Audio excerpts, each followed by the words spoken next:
Strange Block Beats.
Hey, big salute, family. This your brother K. Judah, giving all praise to the Most High Yah in faith in Yahshua HaMashiach. To the Israelite family worldwide, I say peace and blessings. Big salute to the CUC family, the FOPE family, and all my beloved brothers and sisters in the chat. I'm not gonna play no music, family. I'm gonna get straight to the point.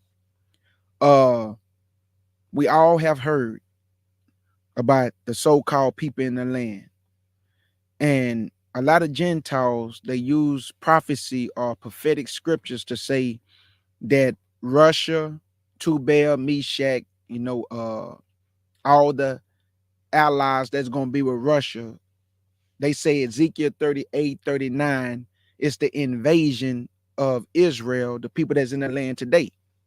What I'm going to show you according to the timelines, not only is that's not true, But they don't even understand the certain battles that have to take place in order for Yahshua to even come. They don't even understand the battles that have to take place in order for Yahshua to even come. So Ezekiel 38 and Ezekiel 39 is not talking about the Jewish people. Ezekiel 38 and Ezekiel 39 is talking about true Israel and all the nations that's going to be allied with Gog and Magog, which we know is Russia. And we know all the surrounding nations with Russia, like Togarmah, Mescheh, Tubal, are all dwelling in territory around Turkey or the Black Sea or between Asia Minor and Turkey. You can get you some maps and you can look at it. It's right there, family. And then I went and got a map from 1874 that Togarmah dwells right around the area Armenia.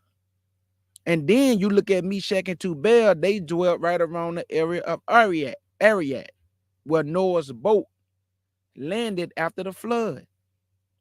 So when I'm gonna show y'all maps. When you look at all the children of Japhet, the Most High and Yahshua is gonna bring all that brotherhood back together. And Russia is the big dog over them. And they're gonna be allied with Russia. And they're gonna try to invade the saints when we go back home. So while people are telling y'all, oh man, Russia and all Tubal and Mescheh, and man, they gonna invade Israel. Man, this is in the latter years, family. This is after we have had peace for 1,000 years. Then Yahshua, the battle of Armageddon, they don't even tell you that. Yahshua got to come with the battle of Armageddon. But before we get to the battle of Armageddon, let me show you some things that we need to look for before you even get to the battle of Armageddon, before you even get to Russia trying to invade the saints when we was gathered out of many countries. This ain't talking about no so-called Israel. This talking about you, family. And I'm going to show you that today. So get your Bible. Get you some pen and paper.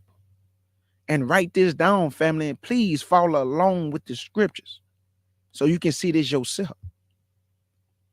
The name of this lesson today, Ezekiel 38, 39, Revelations 20, 7 through 10, Gog and Magog, Meshach, Tubal, and Togarmah will fight true Israel. Well, try to fight true Israel, but they won't stand a chance. Let's get it.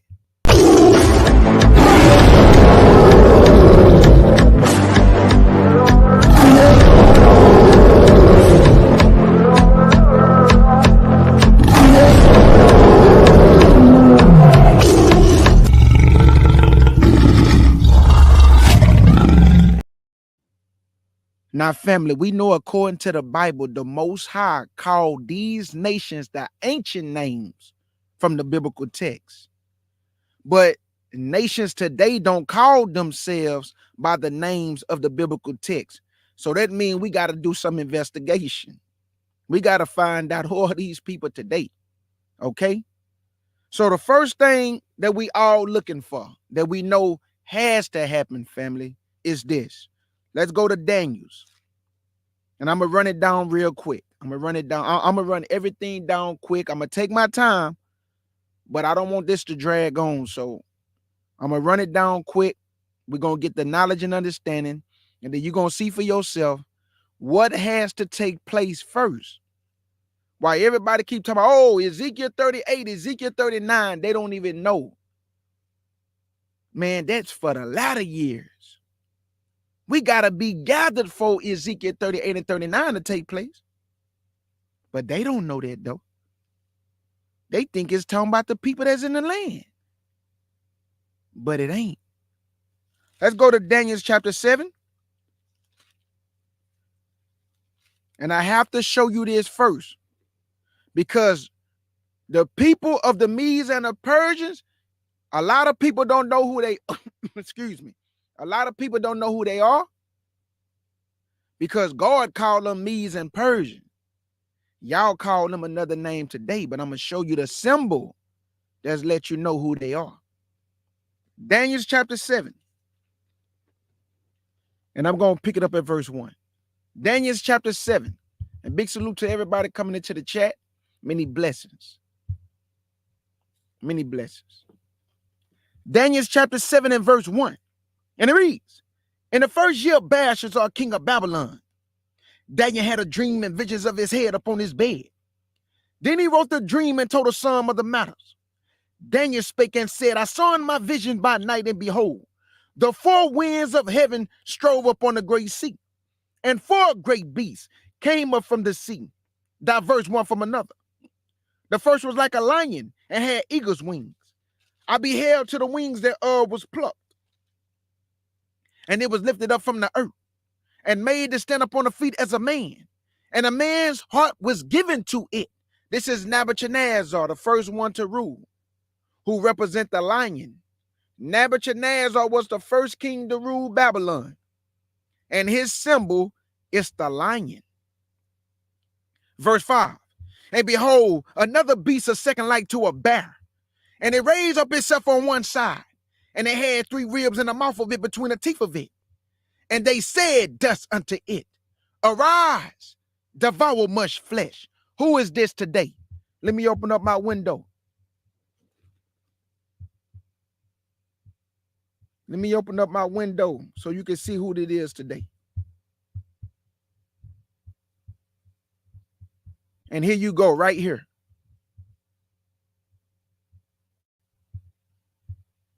Y'all see this bear with the 3 ribs in his mouth? Who is this today? We got to find out. I need somebody to help me out. I need my beloved family to help me out. Who is this today, family? What name do they go by today? The Bible called them Medes and Persians. What do we call the Medes today? Because they go by different names. What do we call them today?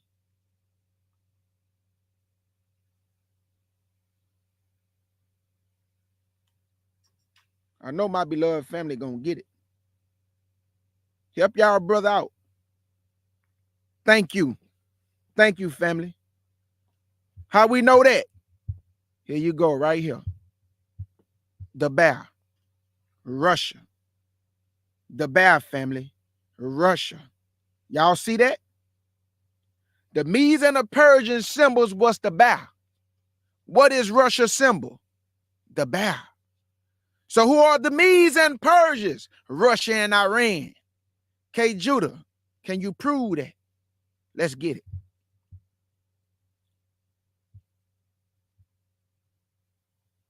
There you go right there. There you go right there.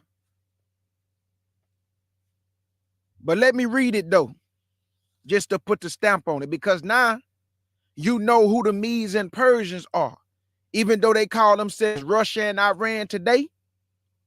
But the Bible called them the Medes and the Persians. Other names Russia go by like Gog and Magog, but he the Medes. He is the Medes.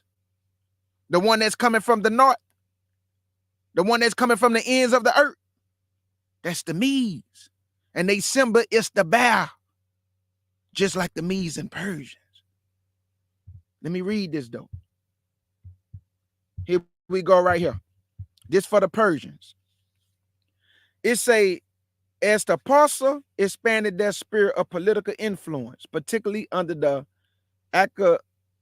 Achaemenid dynasty, the entire Iranian plateau became known to outsiders, such as the ancient Greeks, as Persia. Its various people was designated collectively the Persians. So now we got that out the way. Now I can go back, because now you know the symbol of the Medes and Persian, the bear that had 3 ribs in his mouth. Russia is also the bear. They the bear. So let's go back. I can get out of there now. I'll come back when I need it. I'll come back when I need it. So this is verse 5 again, because now we got better understanding. And behold, another beast, a second like to a bear. And it raised up itself on one side. And it had 3 ribs in the mouth of it between the teeth of it. And they said thus unto it, arise and devour much flesh. You hear more about the Persian side than anything. They was lifted up higher than the other one, than the Medes. The Persians had a greater reign than the Medes. Okay? Verse 6. After this, I beheld, and lo, another like a leopard, which had upon the back of it 4 wings of a fowl. The beast also had 4 heads, and dominion was given to it. That's the Greek Empire. Alexander the Great. He died at a young age. His kingdom was split between his 4 generals. Alexander the Great is the leopard. Verse 7, here we go. Here you go, family. This is what we waiting on right here. After this, I saw in the night vision, and behold, a 4th beast, dreadful and terrible, and strong exceedingly, and it had great iron teeth. It devoured and brake in pieces and stamped the residue with the feet of it. And it was diverse from all the beasts that were before it, and it had 10 horns. And I considered the horns, and behold, there came up among them another little horn. Who is this, family? Who is this little horn that we waiting on to be revealed? He say amongst the 10, there came another little horn. Who is this little horn that we waiting on to be revealed? Rome, which is the Pope. The Pope is the little horn, family, that we waiting on to be revealed. So that's the first thing has to happen before any real war. Talking about Russia and his allies. The man of sin has to be revealed. And the European Union has to get down to the 10 nations. Other than that, you're going to just see Russia messing with Ukraine. You're going to see Iran bombing Israel. You're going to see Israel bombing the Palestinians. But now, according to this book, we talking about the battle of World War III is when Eastern Europe fight Western Europe. A collective of nations together. That's World War III. You see nations individually attacking other nations.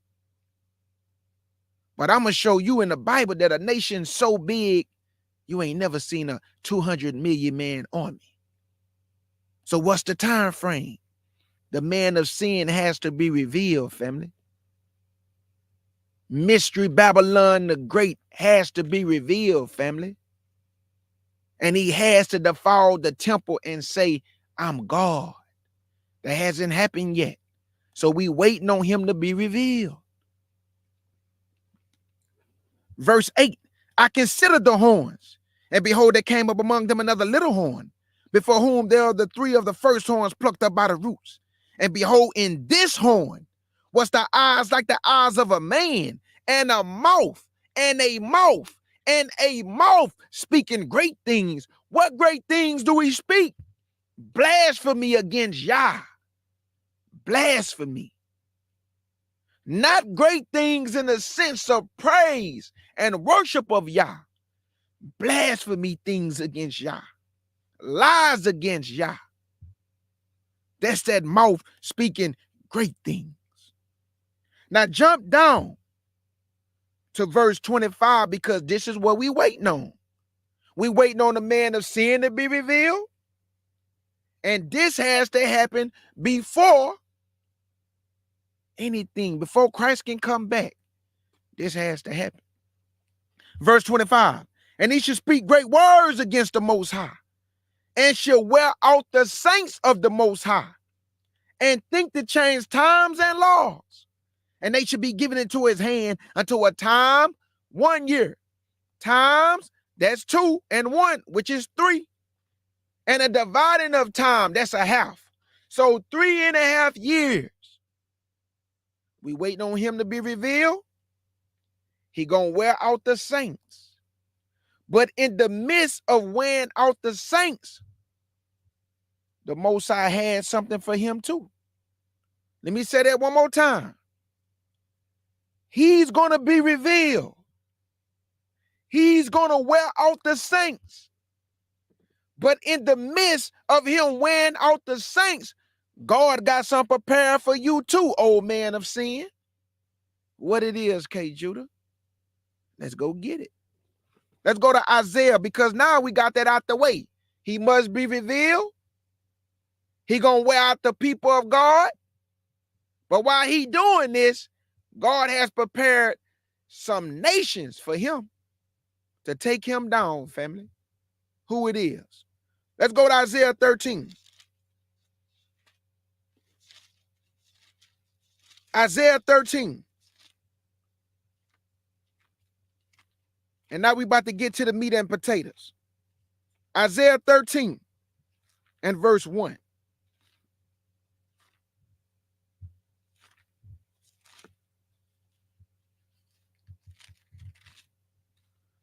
Isaiah 13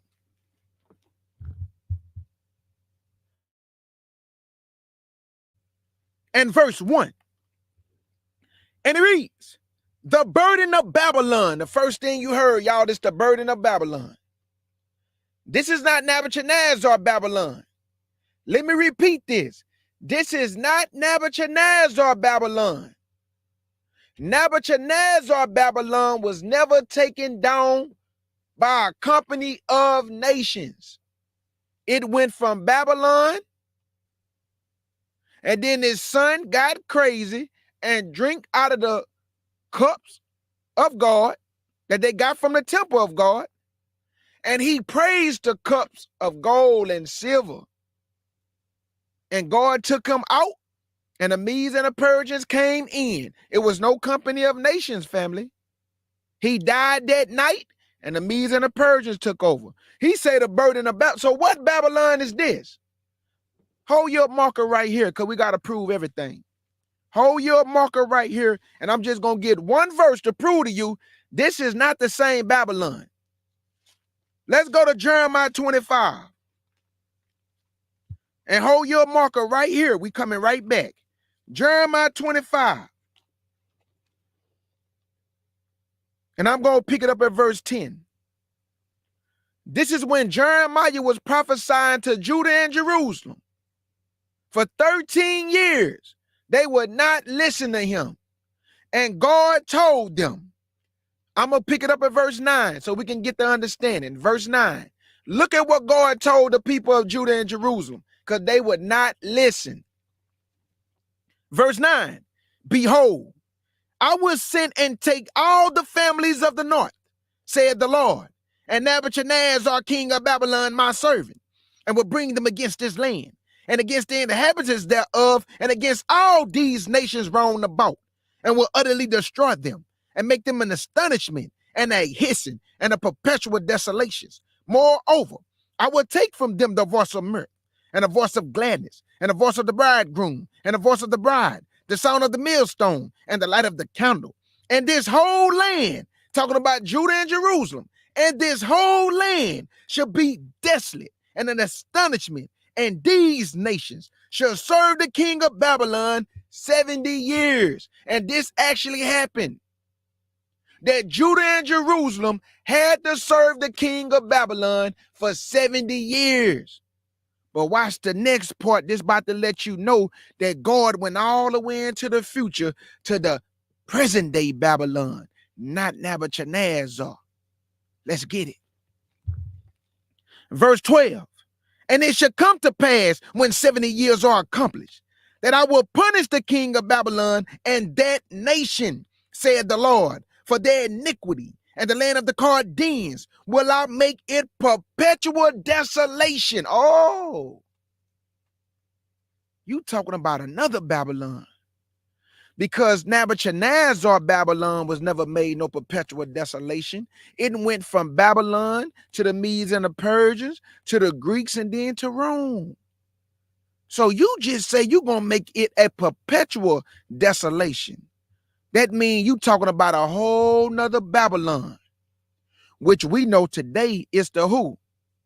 The European Union, which is also called the Big Ten, family.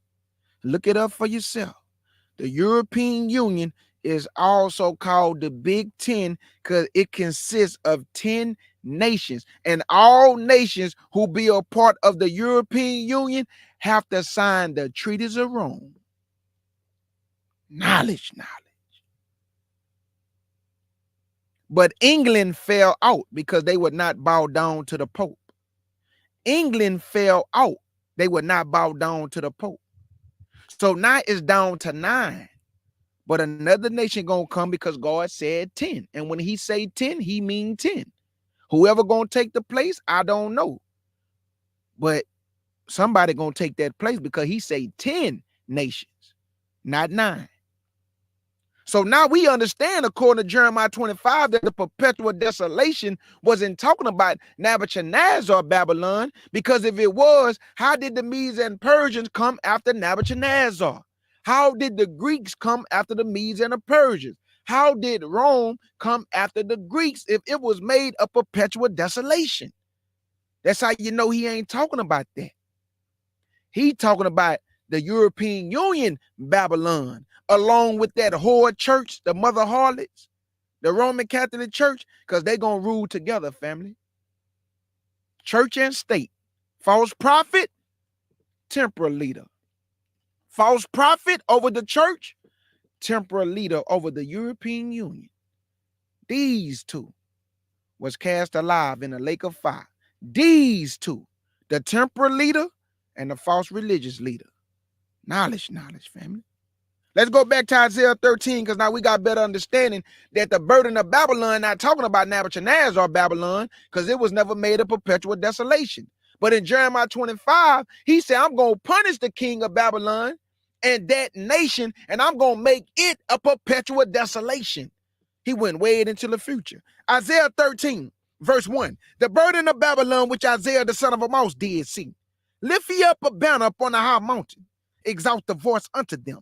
Shake their hand, that they may go into the gates of the nobles. I have commanded my sanctified ones. I have also called my mighty ones for my anger, even them that rejoice in my hotness. The noise of a multitude in the mountains, like as of a great people, a tumultuous noise of the kingdom of nations.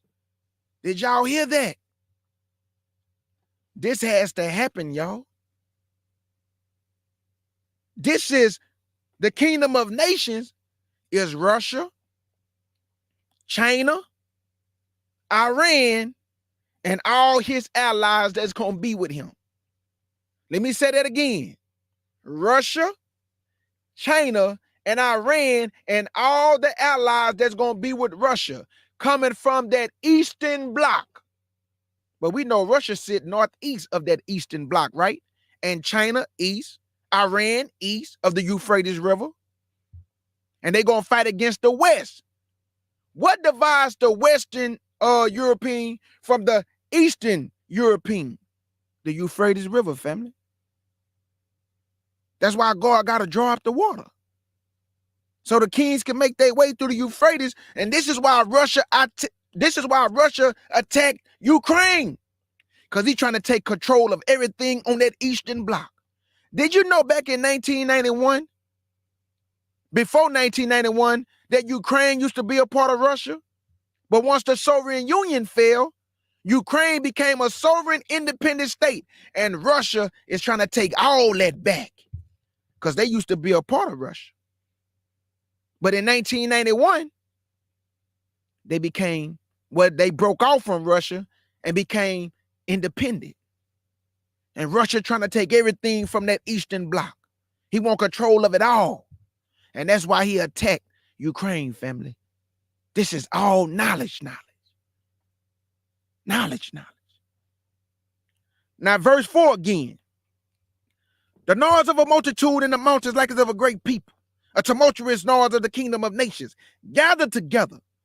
The Lord of hosts mustered the hosts of the battle. Why is God gathering this nation together? Why is God gathering this nation together? Because they're going to fight Babylon, y'all. Babylon gonna have an army. These people right here, these nations making a tumultuous noise is God's army. And Russia is the head of that army. Now he said many people, right? He said as of a great people, a tumultuous noise of the kingdom of nations. Hold your marker right here. Let me show you how big this army is. This is why he said a tumultuous noise. Let's prove it right now. Because the Bible say line must be up on line, right? So that means I got to go line up on line. Let's go to Revelation chapter 9. Revelation 9. Revelation 9. Let's see how big this army is. This is Revelation 9. And I'm going to pick it up at verse 13. Revelation 9 and verse 13. And it reads, and the sixth angel sounded, and I heard a voice from the four horns of the golden altar, which is before God, saying to the six angels, which had the trumpet, loose the four angels which are bound in the great river Euphrates. And the four angels was loose, which was prepared for an hour and a day, and a month, and a year, for to slay the third part of men. Who are they fighting against, y'all? Babylon. And it ain't just the armies of Babylon. God gonna use Russia, China, Iran, and all his allies to do some damage. This is why everybody gonna flee back to their own people. We talking about a worldwide catastrophe. We talking about blood being shed all over the earth. I'm talking about the whole four corners, family. So this man of sin, when he's revealed, he gonna wear out the saints, right? But Russia gonna be fighting against the armies of this man of sin. Because this man of sin gonna do some damage. So God got something prepared for him. The Lord is gonna let these armies wear his behind out. Let's see how big this army is, because he said a tumultuous noise of the kingdom of nations, right? Verse 15, and the four angels was loose, which were prepared for an hour and a day and a month and a year, for to slay the third part of men. And the number of the army of the horsemen was 200,000. And I heard the number of them. There you go, family. 200 million man army. So when I go back to 13, Isaiah 13, I got better understanding, because he said a tumultuous noise of the kingdom of nations. That's an army. We ain't never seen an army this big. So the timeline that I'm showing you is way before you can use Ezekiel 38, Ezekiel 39, Revelations 27 through 10. We have to deal with this first. Because Eastern Europe must fight Western Europe, which we know is World War III. The Battle of Armageddon haven't even taken place yet, because the Battle of Armageddon is when Yahshua make his return and he gonna wear out these nations. And the blood gonna come up to the horse's bridle. Before Christ even can come back in the Battle of Armageddon, he's gonna use these kingdom of nations to take down Babylon.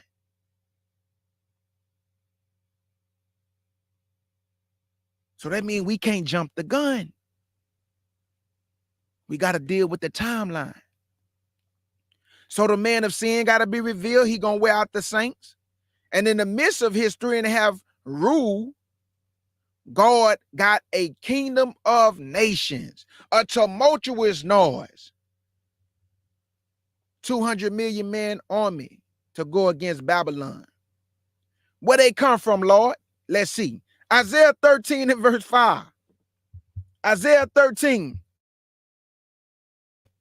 and verse 5. They come from a far country, from the end of heaven. How far can you go from the north?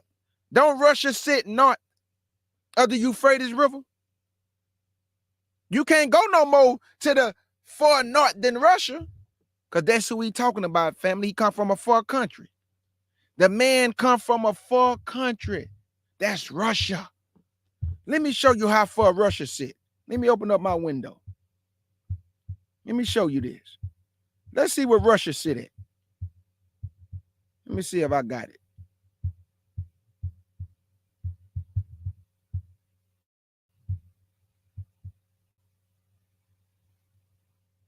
Right here. Look at this. Y'all see this? You see where Russia sit at right here? And here go Turkey. Did you know that the Euphrates River is divided? The east and the west, Turkey right here, family. The Euphrates River. It divides the east from the west. Right here around Turkey. They go Iran, they go China, they go Russia. They come from a far country.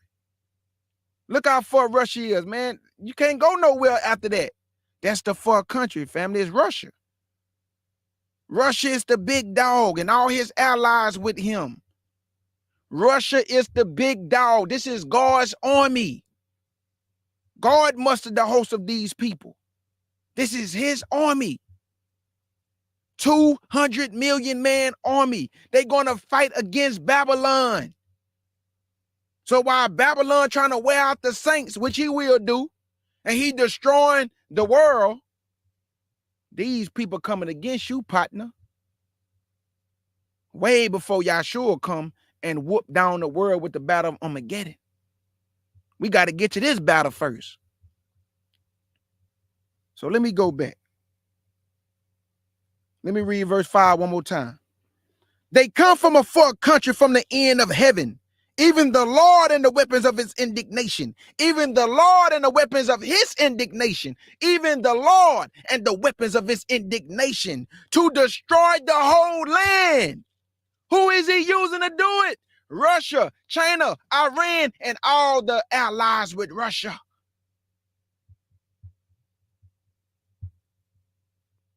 This is way before you get to Ezekiel, family, 38 and 39. We got to stick to the timeline.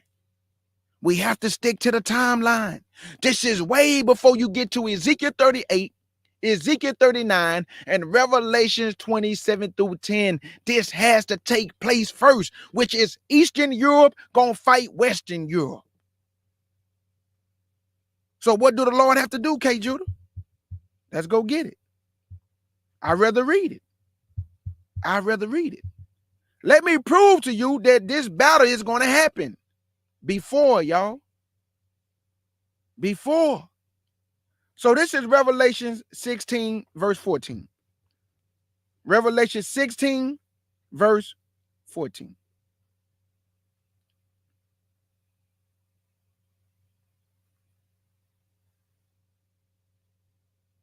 Hold on, let me make sure. Hold up.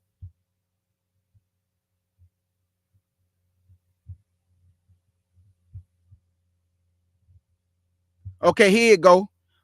Revelations 16, 12 through 15. And I want y'all to hear the same thing that I read in Revelations 9, that 200 million man army loosed the four angels. What are the four angels holding back, y'all? Why did he say four winds? Loose the four winds. What did the Bible call the Gentile dynasty in Daniel chapter 7? He said the four winds. So these are the Gentile armies, family, that he holding back. The angel is holding the armies back, that they don't attack each other until the set time. The angel is holding, the four angels are holding the armies back so they don't attack each other until the set time. I'm talking about when all the allies are gathered together, they holding them back. That's why you say 200 million man army. Now you might got Iran just attacked Israel, but Russia ain't involved in that. You might see where Israel attacked Palestine. You might see where Russia attacking Ukraine. But do you see them a tumultuous noise? Kingdom of nations gathered together. You don't see that yet because it ain't the set time. So this is Revelation 16, verse 12 through 15. And it reads, and the sixth angel poured out his vial upon a great river Euphrates. There it go again. There it go again. The Euphrates got to be dried up. Why, K. Judah? Because the kings of the east got to make their way through the Euphrates, and the kings of the west got to make their way through the Euphrates, and they going to tear each other apart. They're going to tear each other apart, family. And the sixth angel poured out his vial upon the great river Euphrates, and the waters thereof was dried up, that the way of the kings of the east. What did he just say in Isaiah 13? They come from a far country. What did I just show you on the map? Everybody from the Eastern Bloc. Who was all on the Eastern Bloc? Iran, China, and Russia.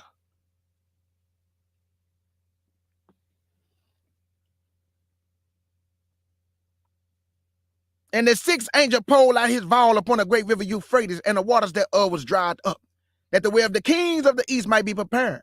And I saw three unclean spirits like frogs come out of the mouth of the dragon. What are these unclean spirits saying?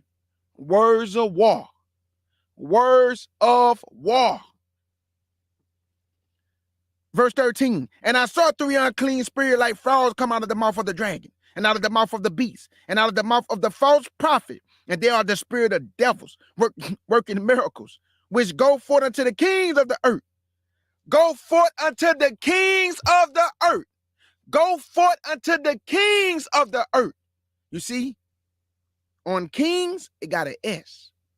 So all these little battles y'all see going on, they just preparing. They just preparing. They just preparing for when all the allies gather together. For all the allies got to be gathered together, family. That's what the book say. He didn't say Russia by himself. He didn't say Iran. He didn't just say China. He said a tumultuous noise of the kingdom of nations. Verse 14. For they are the spirit of devils working miracles, which go forth unto the kings of the earth and the whole world, to gather them into the battle of the great day of God Almighty. Revelations 9, verse 14. Let's see if we can find this again. Let's see if we can find this again. Oh, I already read Revelations 9. But let me just connect it again, because now you just heard for yourself. They have to pour that vial on the great river Euphrates. So one had the vial and one blew with the trumpet. Y'all see the connection? When the trumpet was blown, then a vial came with each one of the trumpets. That's why you got 7 trumpets, 7 bowls, 7 vials, 7 seals. Knowledge.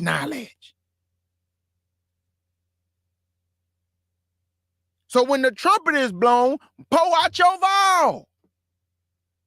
Revelation 9 again, because in Revelation 16, he said, pour out your vial. In Revelation 9, he said, blow your trumpet. Revelation 9 and verse 14 again, saying to the 6 angels which had the trumpet.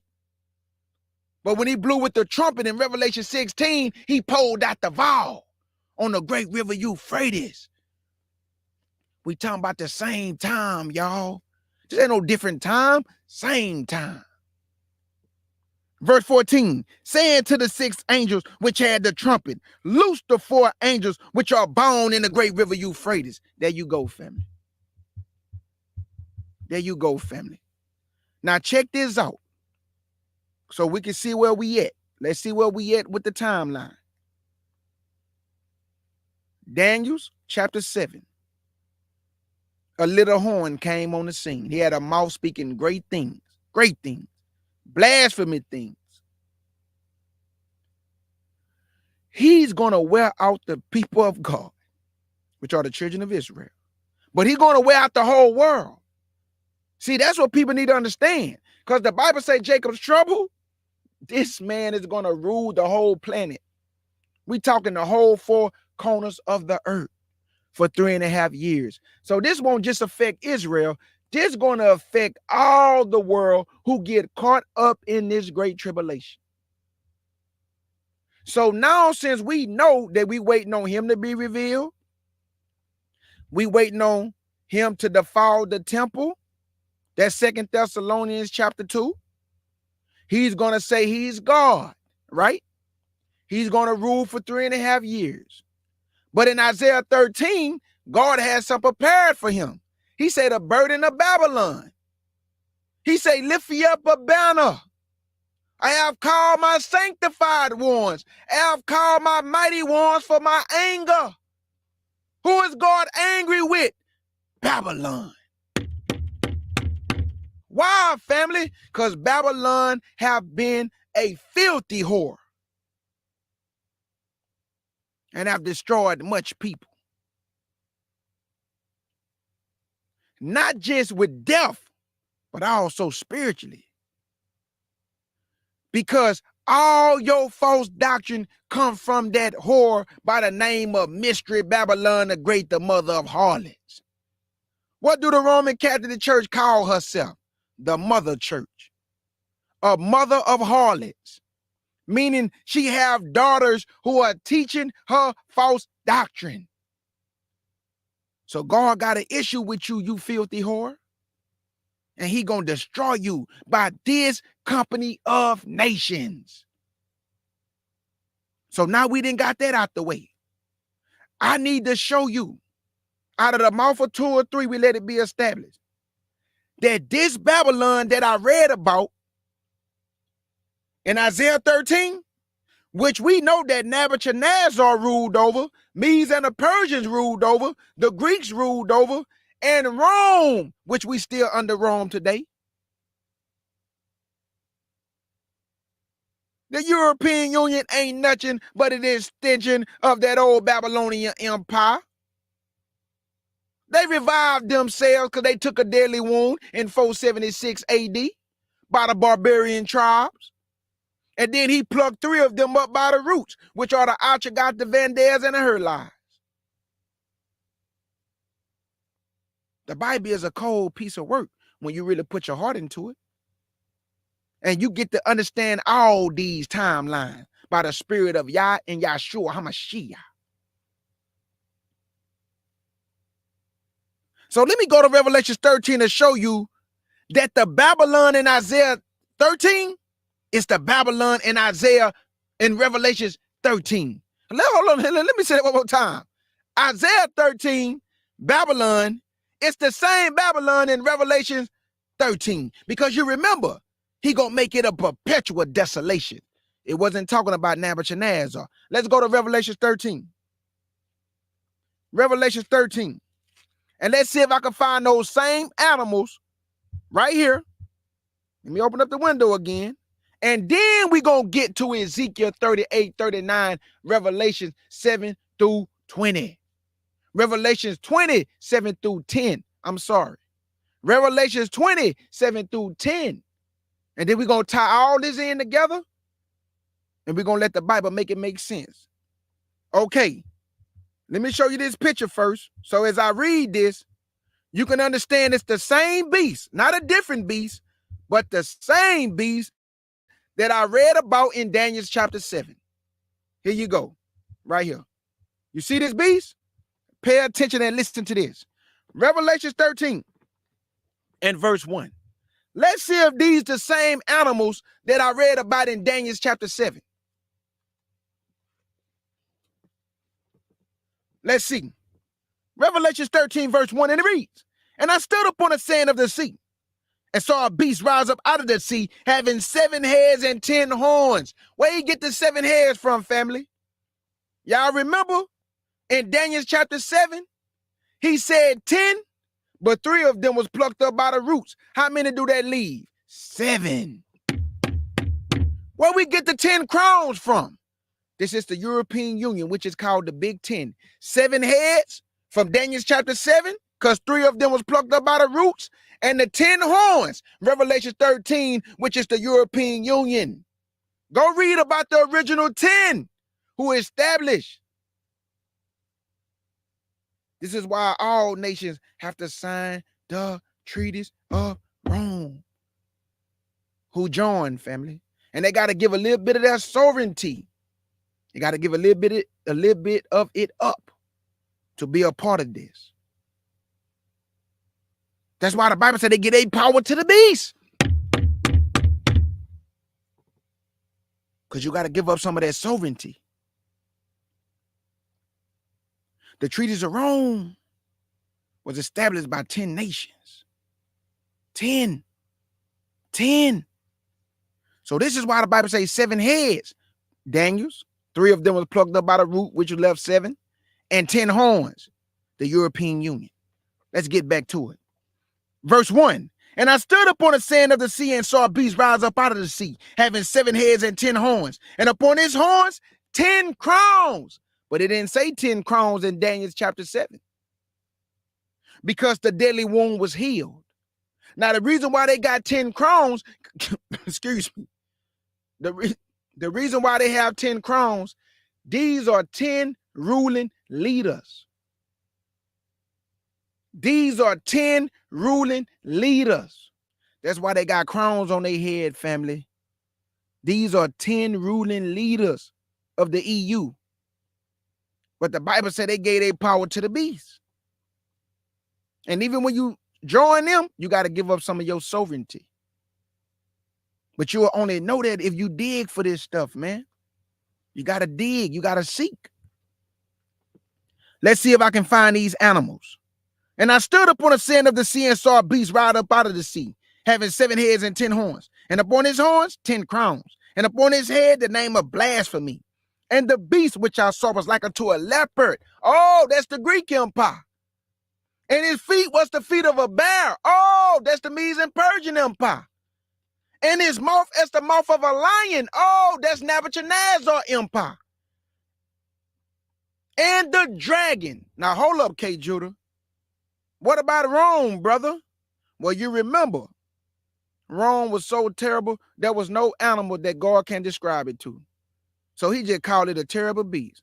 So when he said the dragon gave him his power, his seat, and great authority, who is that, family? The Pope. The Pope got great power and great authority. They even call this man the vicar of Christ. Go look up what vicar means. It means a substitute for the Son of God, or Yah himself.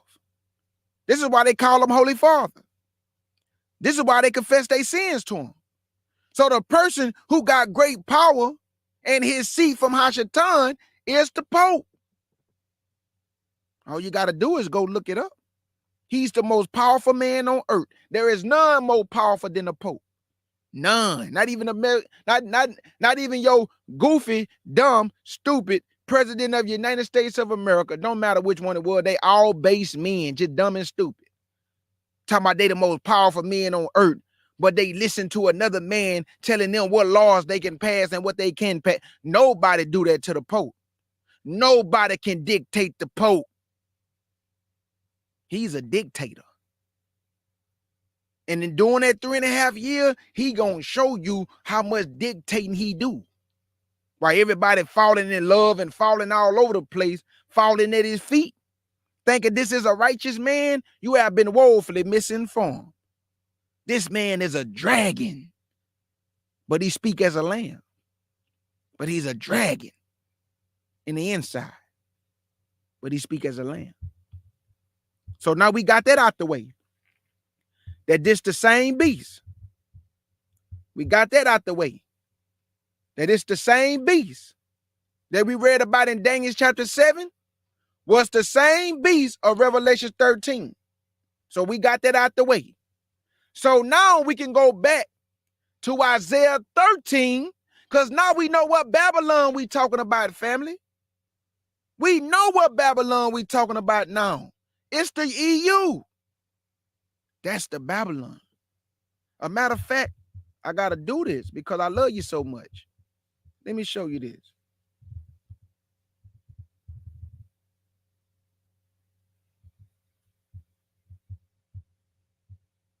Let me show you this.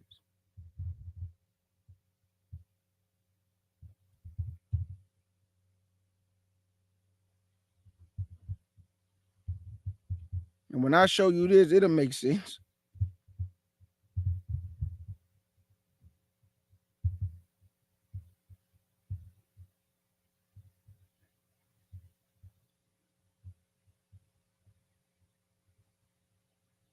Let me show you this. Let me get my 10 nation thing. Hold up.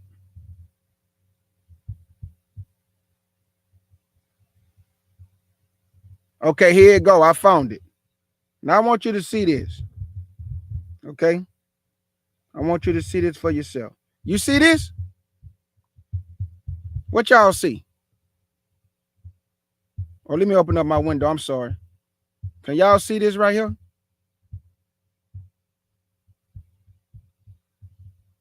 This just goes to prove that the Bible is an accurate book.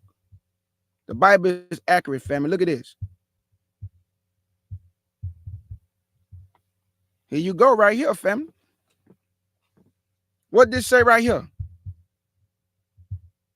Western European Union, Former Association, 1955 to 2011, of 10 countries: Belgium, France, Germany, Greece, Italy, Luxembourg, the Netherlands, Portugal, Spain, and the United Kingdom, that operated as a form of the coordination of matters of European security and defense. This is your 10. So when the Bible said in Revelation 13, 10 crowns upon their head, it's going to be 10 because God said 10. So I just wanted to show y'all that. Man. The Bible is on point, family. The Bible ain't no joke. That's why you can't listen to people talking about God's word is written by man. Okay, so. But every time I read every chapter of the Bible, it say, thus said the Lord. Every time I see what a prophet say, God say, go speak what I tell you to speak. So that's just like somebody telling their story to a person that's writing it down. What's the difference? You think they writing their own story or they telling their story?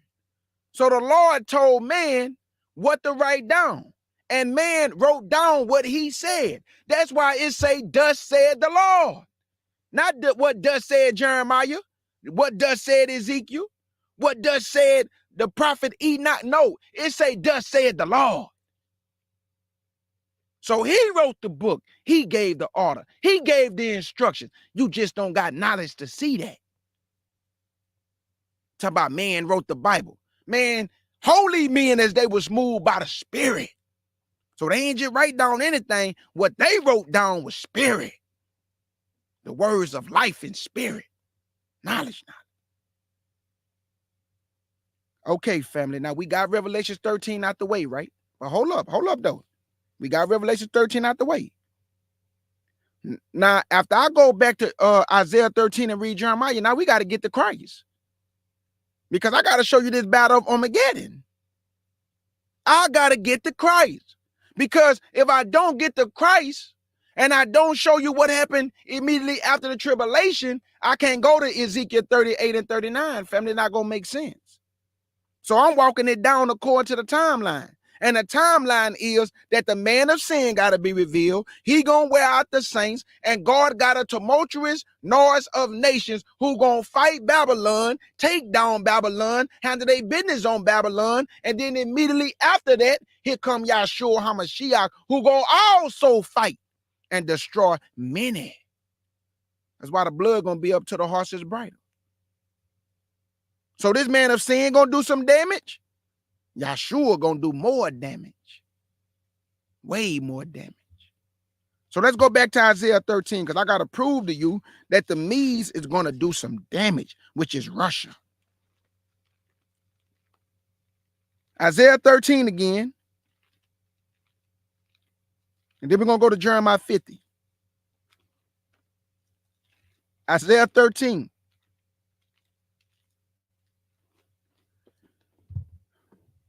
And we're going to pick it up at verse 5 again.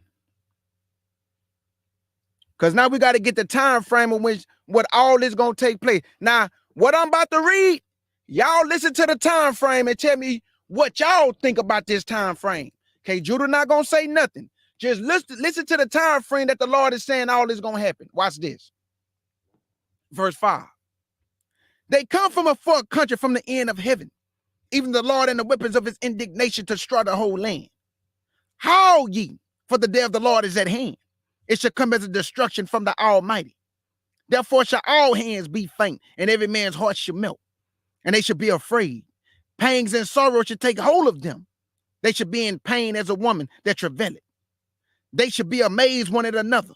Their face shall be as flames. Behold, The day of the Lord cometh cruel, but with wrath and furious anger, to lay the land desolate. And he shall destroy the center thereof out of it. The stars of heaven and the constellation thereof should not give their light. The sun shall be darkened in its going forth, and the moon shall not cause our light to shine. And I will punish the world for their evil. Now hold up. Y'all see this time frame? So after the Lord used the tumultuous nations to destroy Babylon, guess who came on the scene? Y'all remember in Matthew 24, verse 29? The moon not going to give her light. The moon going to turn to blood. The sun not going to shine. And the stars shall fall. But he said the constellations. He said, I will destroy the world for its evil. But at first, he was using his army, which was this tumultuous noise of nations. But then as we keep reading, then the Lord came on the scene. Watch this. Verse 11, and I will punish the world for their evil and the wicked for their iniquity. And I will cause the arrogance of the proud to cease. I will lay low the haughtiness of the terrible. I will make a man more precious than fine gold, meaning you're going to be rare. Even the man of the golden wedges of Ophir. Therefore I will shake the heavens, and the earth shall remove out of her place. In the wrath of the Lord of hosts, and in the day of his furious anger, it shall be as a chased rope, and as a sheep that no man take it up. They should every man turn to his own people, and flee everyone into his own land. Everyone that is found shall be thrust through, and everyone that is drawn unto them shall fall by the sword. Who gonna do this damage? Because he's still talking about this army now. Because the Lord used man. So before the Lord come back, who gonna do this damage on these people? Let's see. Verse 16. Their children also should be dashed to pieces before their eyes. Their houses shall be spoiled and their wives ravished. Behold,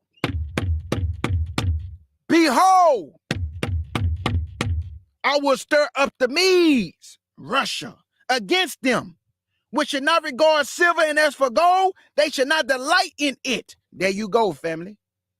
This is why everybody gonna return to their own people. Because all you people who take the mark of the beast and you have joined yourself to Babylon, you're going to be thrust through. You're going to die.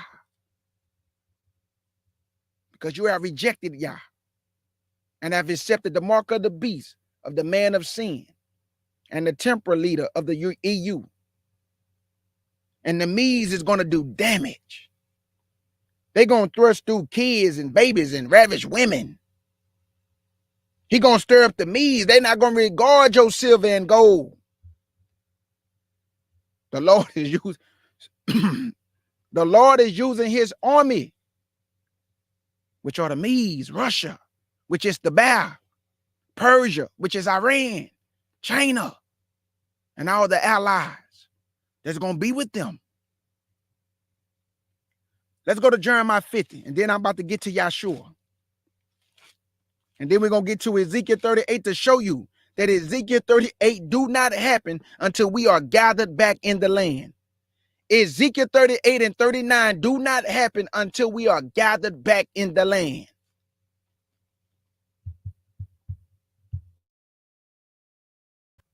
Jeremiah 50. And they're still talking about Babylon, family.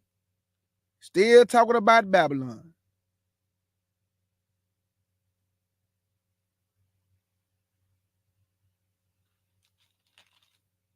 Still talking about Babylon. I'm still in, okay, Jeremiah 50. I'm still in Isaiah. Jeremiah 50. And here it go, family. I'm not going to read it all. I'm going to just get to the point. Jeremiah 50. Who is he still talking about, family? Let's see. Jeremiah 50 and verse 1. The word of the Lord spake against Babylon and against the land of the Chaldeans by Jeremiah the prophet. Declare ye among the nations and publish and set up a standard. Publish and conceal not. Say Babylon is taken. Baal is confounded. Moadak is broken in pieces. Her idols are confounded. Her images are broken in pieces. For out of the north For out of the north cometh up a nation against her. Didn't I just show y'all the map when Russia sit north? Didn't I just show y'all the map when Russia sit north of the Euphrates River? Who is this nation coming from the north? It's Russia, y'all, with all his allies. You see how the Lord keep telling y'all what he gonna do to Babylon? This is World War III. He got Russia coming up from the north. He telling people, and people still just won't listen to Yah. He know what he talking about. For out of the north, there coming up a nation against her, which shall make her land desolate, and none shall dwell therein. They should remove. They should depart both man and beast. In those days and at that time, said the Lord, the children of Israel shall come there and the children of Judah, together going and weeping. They shall go and seek the Lord their God. They shall ask the way to Zion, with their face thitherward, saying, come, and let us join ourselves to the Lord in a perpetual covenant that should not be forgotten. When are we doing this? When are we seeking the Lord? Who's ruling at this time? Babylon. What did Revelation chapter 12, verse 6 say we gonna do? Did it not say we gonna flee and try to get up out of here? We're gonna be trying to get up out of here, y'all, in the time of Babylon's rule, because he's gonna be wearing us out, and we gonna seek the Lord. This is when a lot of our people gonna seek Yah. They gonna cry for Yah. Because what he gonna bring up on this world you ain't never seen before with your eyes. And out of all the joking and laughing that people do, thinking this Bible is a game, thinking this Bible is a joke, thinking Yah is a joke, thinking Yahshua is a joke, you are going to weep and mourn and scream and holler for Yah. You're gonna seek him with tears. But look what it have to take for you to seek him. You got to be almost half dead, bruised, beat down, destroyed, just to wake up. So when he said you're going to seek the Lord, yeah, doing Babylon's rule, yeah, you're going to seek him. This man is going to be wearing us out for 3.5 years. That means you're going to be running for your life for 3.5 years.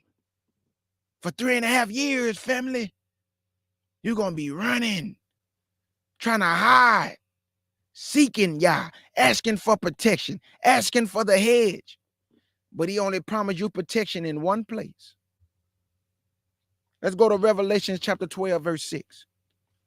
Because y'all heard what he just said. He said, in those days and at that time, the children of Israel shall come and the children of Judah together, going and weeping. Hold up, what? Going and weeping. Hold up, man. What's making us weep? Going and weeping.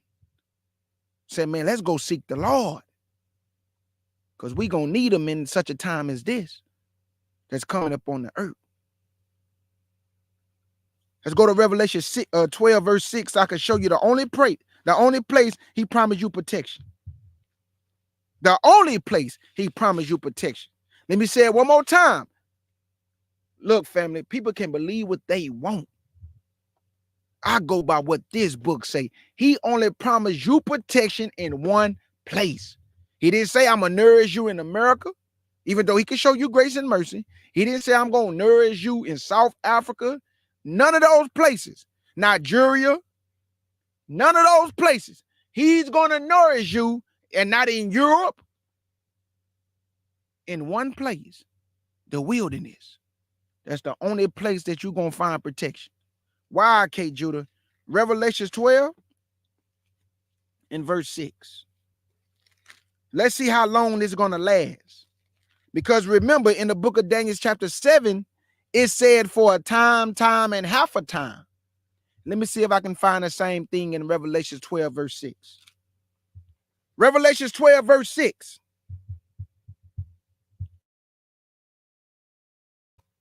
And it reads, and the woman fled into the wilderness, where she had a place prepared of God, that they should feed her there for 1,260 days. How long is that? 3.5 years, family. That's that 1260 that I be telling y'all about. The man is going to rule for 1,260 days, which is equivalent to times and a half a time. But K. Judah, you ain't read the part where it say he going to nourish us. Jump down to verse 14. And it reads, and to the woman was given 2 wings of a great eagle, that she might fly into the wilderness into her place, where she is nourished for a time and times and half a time from the face of the serpent. Now you see why we was crying and weeping? Because a lot of people not going to know to flee. And a lot of us going to know to flee. And a lot of people going to get caught up. And a lot of people going to weep. Because they did not know the time of this time to get to the wilderness. Well, God has prepared a place. He said, I'm going to nourish you in the wilderness. He didn't, during the time of the great tribulation, he never say he going to nourish you outside the wilderness, family.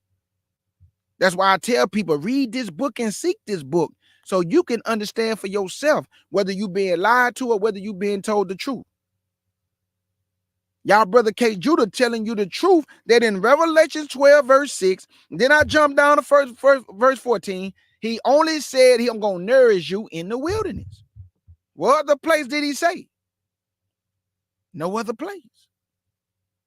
He said, he said, I have prepared this place for you to feed you there. Oh, not outside, but to feed you there for 1,260 days. Oh, you're going to feed us in the wilderness for those of us who know to flee. And for all our people who be telling our people, man, don't you be trying to run nowhere. Don't you be trying to get out of Babylon. You must have lost your mind to tell somebody to stay here and die. Why would you listen to a person tell you to stay in Babylon? Even though this is a daughter of Babylon, but Babylon is a worldwide system. That's why he going to have worldwide rule. He going to have worldwide rule, family.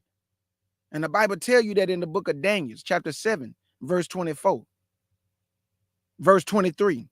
He's going to have worldwide rule. So now that we got that out the way, that we know what the nation's going to do to Babylon, we know what Babylon going to do to us, which is the man of sin and the European Union, because you got the temporal leader and the false religious leader. They're going to do damage on this earth. But then the nations that God have prepared, which is his army, going to do damage to Babylon. And then here come your big brother. Here come your big brother. Here come your big brother, man.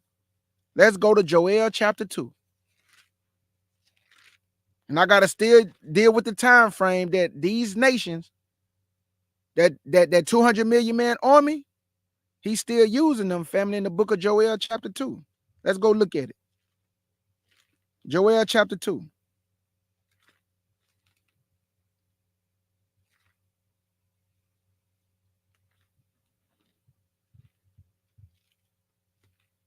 The book of Joel chapter 2. And I'm going to pick it up at verse 1.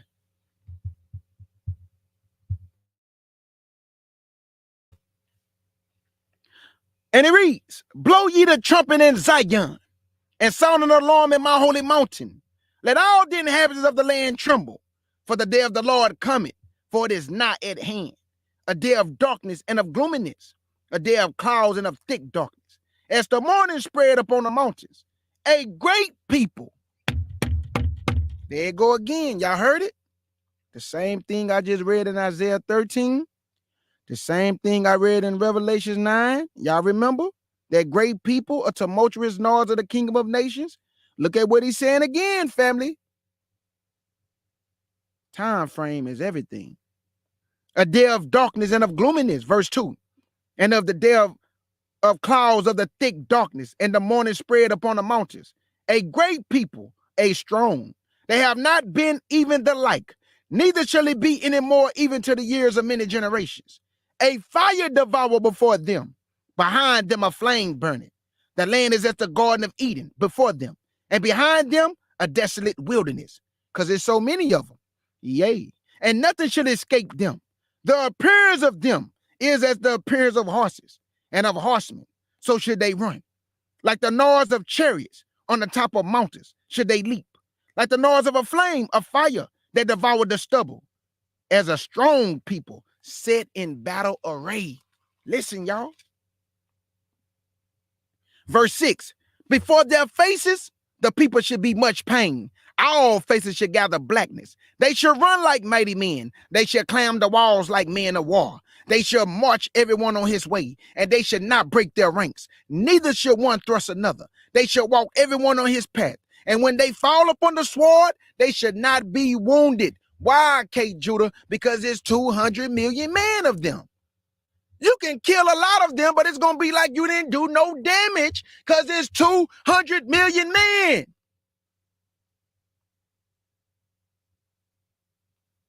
Verse 9, they should run to and fro in the city. They should run up on the wall like, they should run up on the wall. They should climb up upon the houses. They should enter into the windows like a thief. The earth should quake before them. The heavens should tremble. The sun and the moon should be dark, and the stars should rejoice their shining. Why, K. Judah? Because all this military weaponry is going to cause it to be a dark and gloomy day.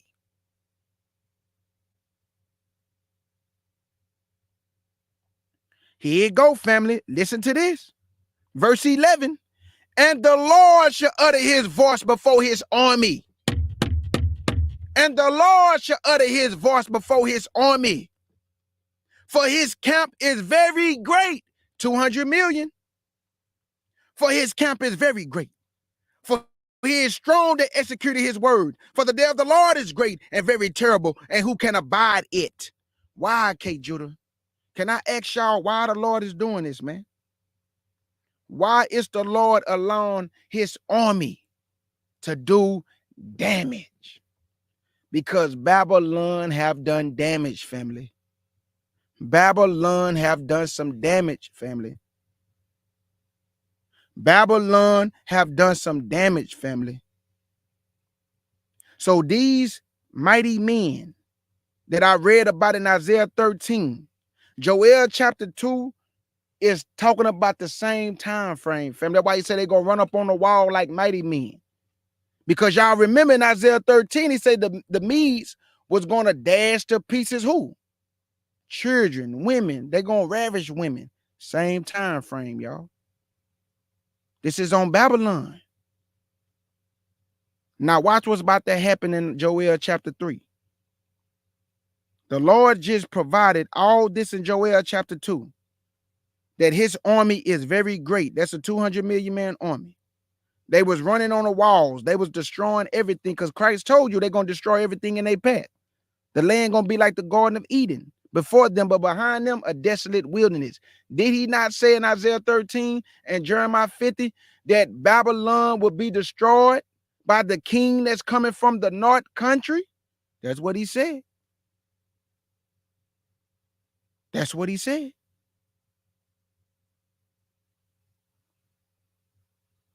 Now we got to get to Joel chapter 3. Because now we about to be gathered, family. Joel chapter 3 and verse 1. For behold, in those days and at that time, when I shall bring again the captivity of Judah and Jerusalem, I will also gather all nations and will bring them down to the valley of Jehoshaphat. What y'all notice? Let me see if y'all caught it. First, the Lord was using the nations to do damage to Babylon. But once the Lord appeared, they're going to try to fight against the Lord, family. First, the Lord was using his army, which is that tumultuous nation of the kingdom of men, to fight Babylon. But then he's going to gather all nations to the valley of Jehoshaphat, or the valley of Megiddo, or Megiddo, Armageddon. And look at what he said. For behold, in those days and at that same time, when I will bring again the captivity of Judah and Jerusalem, I will also gather all nations that will bring them down to the valley of Jehoshaphat, and will plead with them there for my people and for my heritage Israel, whom they have scattered among the nations and parted my land. And they have cast lots for my people, and have given a boy for an harlot and sold a girl for wine, that they might drink. Yea, and whatever I have to do with the old Tyre and Sidon, these are African nations, and all the coasts of Palestine, that's the Arabs, not the real Arabs, but Turkish babies. Turkish babies. Verse 4.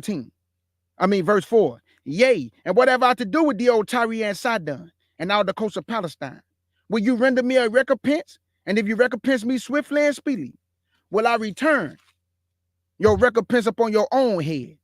Because ye have taken my silver and my gold, and have carried into your temples my goodly pleasant things. The children also of Judah and the children of Jerusalem have ye sold unto the Grecians, Gentiles, that you might remove them from their border. Behold, I will raise them out of the place where ye have sold them, and will return your recompense upon your own head. And I will sell your sons and your daughters into the hand of the children of Judah, and they shall sell them to the Sabians, to a people afar off, for the Lord hath spoken it. Proclaim ye this among the Gentiles. Hold up, whoa. He was just using the Gentiles to fight his battle. Now he turned and say, proclaim this among the Gentiles. Now what he want them to know? Proclaim ye this among the Gentiles. Prepare war. Wake up the mighty men. Let all the men of war draw near. Let them come up. Beat your plowshares into swords, and your pruning hooks into spears. Let the weak say, I'm strong. Assemble yourselves and come, all ye heathen, and gather yourselves together round about thither. Cause thy mighty ones to come down. Hold up, Lord, I thought these were your mighty ones. Hold up, Lord, I thought these was your mighty ones. Oh, I get it now. When you come for the battle of Armageddon, you causing all nations to come down so you can judge them for what they did to your people. You causing all nations to come to the valley of Jehoshaphat, which is the valley of decision. And you're going to judge all the heathen in the battle of Armageddon. Because people got to understand, Yahshua, the battle of Armageddon is not the battle of World War III. World War III was between Eastern Europe and Western Europe. And then here you come with battle of Armageddon. And you cause all nations to come down to the valley of decision. Time frame, family, is everything. Let me keep reading, though. I'm not going to stop. Here you go. Verse 12. Let the heathen be awakened and come up to the valley of Jehoshaphat. There you go. I told you. For there will I sit to judge all the heathen. Oh, you mean even your army you was using to destroy Babylon? You going to judge all the heathen? Absolutely, family. All the heathen. Let the heathen be awakened and come up to the valley of Jehoshaphat. For there will I sit to judge all the heathen round about. Put you in the sickle, for the harvest is ripe. Come, get you down, for the press is full, the fat overflow. For their wickedness is great. Multitudes in the valley of decision. For the day of the Lord is near, in the valley of decision. The sun and the moon should be darkened, and the stars should withdraw their shining. Hold up, K. Judah. Hold up, brother. What time frame is this? Help me out, K. Judah. What time frame is this, brother? You said the sun and the moon should be darkened, and the stars should withdraw their shining when the Lord get ready to judge all the heathen. Let's go to Matthew 24.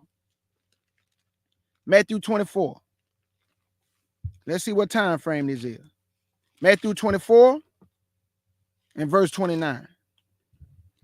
Matthew 24 and verse 29.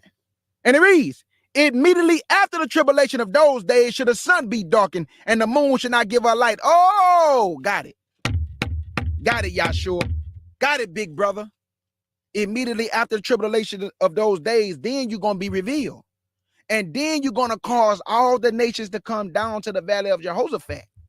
But while you were sitting in heaven, you mustered the host of the battle of your army, which is the ones you said, I have called my sanctified ones. I have called my mighty ones for my anger. Oh, so they fought against Babylon. But when you came on the scene, now you about to fight in the battle of Armageddon, where you're going to judge all the heathen, which is even the ones you used to destroy Babylon. Knowledge. Matthew 24 and 29 again. Immediately after the tribulation of those days, should the sun be darkened, and the moon should not give her light, And a star shall fall from heaven, and the powers of the heaven shall be shaken. And then shall appear the sign of the Son of Man in heaven. I got it. I got it. Now I can go back to Joel because I got it. I got it. I understand the time frame now. After World War III, the Lord is going to be revealed in Matthew chapter 24 and verse 29. And the Lord is going to wear these heathens out in the valley of decision. This is when the blood going to be up to the horse's bridle. Have you noticed that before I read all of this, you never heard the Lord say that the blood was going to be up into the horse's bridle when he was using the nation from the north to destroy Babylon? He never said that one time. But when he come on the scene, the Lord said the blood should be up to the horse's bridle because he's going to destroy them in the valley of decision. Let me show you something. Let me show you something. Y'all see this? Let me go up. Megiddo, important town of ancient Palestine, overlooking the plain of Esdraelon, valley of Jezreel. What's another name for that, y'all? The valley of decision. Knowledge, family. So he gonna bring them to the place which is called Armageddon or Megiddo, valley of decision, and he's going to kill so many people that the blood is going to be 200 miles long and it's going to be up to the horse's bridle. He never said that when the nations was fighting Babylon. He never said that, family. But he did say it after he come back. The blood should be up to the horse's bridle. Let me see some.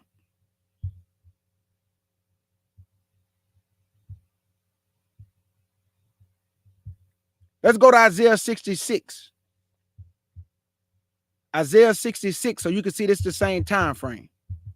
That when Isaiah 66, the same time frame, and then I'm finna get to Ezekiel to show you the time frame of Ezekiel. Because I got a lot of pictures at the bottom that I got to show y'all. Isaiah 66. And this is the same time frame that he telling you that he going to judge all the heathen. Isaiah 66 and verse 15. Isaiah 66 and verse 15. And it reads, for behold, the Lord will come with fire and with his chariots like a whirlwind, to render his anger with fury and his rebuke with flames of fire. For by fire and by his sword will the Lord plead with all flesh, and the slain of the Lord shall be many. There you go, family. Did not he say, thrust in your sickle? The wine press is full. The slain of the Lord shall be many, family. Many. Verse 17, that they sanctify themselves and purify themselves in the garden behind one tree, in the midst eating swine's flesh, and the abomination of the mouse shall be consumed together, said the Lord. For I know their works and their thoughts, and it shall come that I will gather all nations and tongues. There you go, family. Y'all heard it again. Look, I'm going to gather all nations and tongues. He just said the same thing in Joel chapter 3. Prepare war. Wake up the Gentile. Wake up the nations. There would I sit to judge all the heathen. He just said the same thing again. Verse 18. For I know their works and their thoughts, and it shall come that I will gather all nations and tongues, and they shall come and see my glory. And I will set a sign among them, and I will send those that escape of them unto the nations, to Tarshish, Pur, and Lud, that draw the bow, to Tubal and Javan, to the isles afar off, that have not heard my fame, neither have seen my glory. And they should declare my glory among the Gentiles. Come on, y'all. This is the battle of Armageddon. The Bible just told you, for behold, the Lord will come with fire. That's immediately after the tribulation of those days. I can get out of here now. I can get out of there now. Let's go to Revelation 14 and verse 19. Revelation 14, verse 19.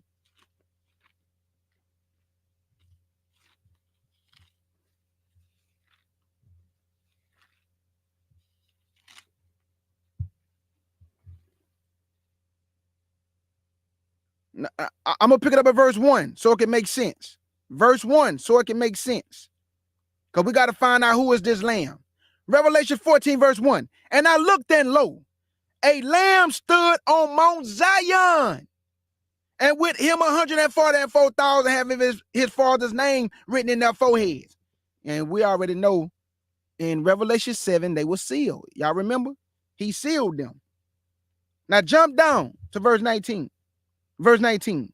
And the angel thrust in his sickle into the earth, and gathered the vine of the earth, and cast it into the great winepress of the wrath of God. And the winepress was trodden without the city, without Jerusalem, in the valley of decision. Megiddo, or Megiddo.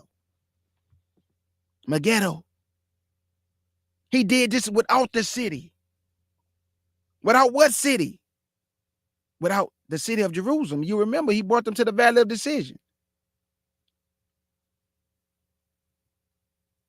This is northern Israel. This is northern Israel without the city. This is when the blood gonna come up to the horse's bridle. Verse 19 again.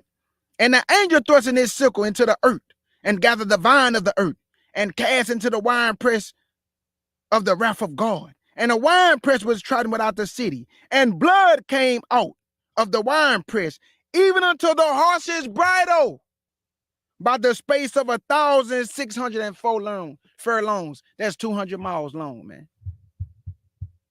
Do you hear this? That's 200 miles long, family. Up to the horse's bridle. He thrust in his sickle. This is Yahshua. The lamb that stood on Mount Zion, this is Yahshua. The lamb that stood on the Mount of Olives and is split 4 ways, this is Yahshua. This is all immediately after the tribulation of those days. He's going to bring down the world. He's going to bring down all the heathen, all nations in the battle of Armageddon. So now we didn't deal with the battle of Armageddon. Now I got to get to Ezekiel 38 and Ezekiel 39 and Revelation 20, 7 through 10. Once I tie this all in, we out of here. So now, Yahshua come back immediately after the tribulation of those days. In the battle of Armageddon, he bring down all nations. Yeah, they're going to fight with him. That's why they were standing on the Mount of Olives with him. Absolutely. Because the Bible tell you that Yahshua going to bring all his angels and the saints. Where did he get the saints from? The first resurrection. 1 Thessalonians chapter 4, verse 13 and 17. They was caught up and they met the Lord in the air. So all those in the first resurrection who meet the Lord in the air, they're going to get to fight with the Lord. Those are the saints. The angels, the holy angels, and those that met the Lord in the air. And that 144,000. They're going to get to handle business with Yahshua HaMashiach. And that's book. What I just said is book. He said, I'm going to bring all my holy angels and the saints. Who are the saints? The ones that was in the first resurrection, family. And also the children of Israel are the saints, period. But those who get their spiritual body, you're going to be like Yahshua. You're going to have power. Power.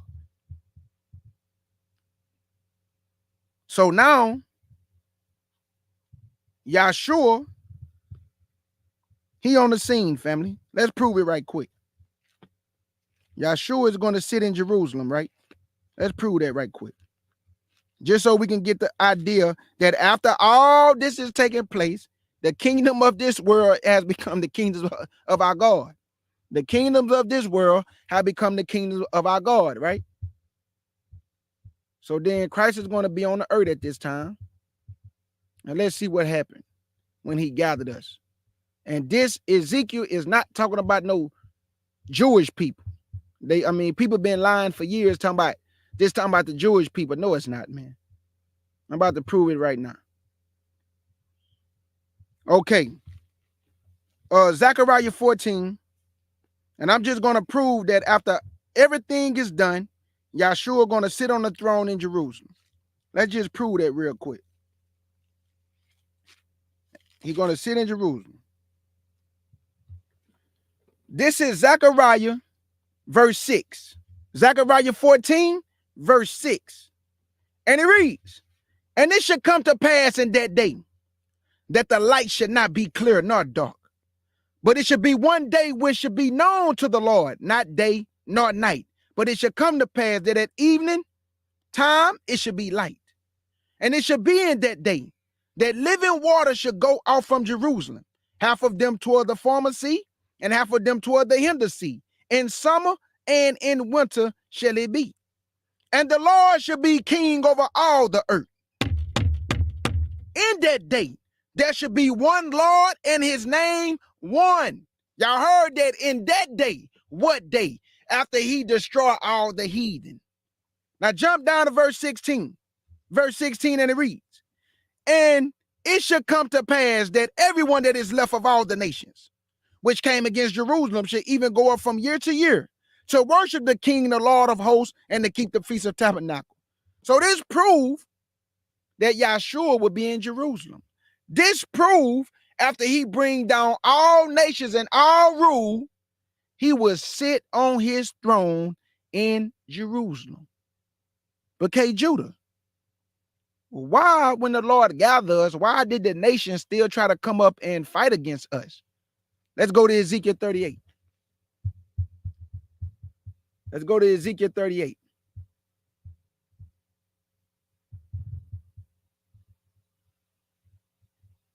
Here you go, family. Ezekiel 38. And now we're about to get to it. And then I'm going to be done after this. Ezekiel 38. Watch what the Lord about to say.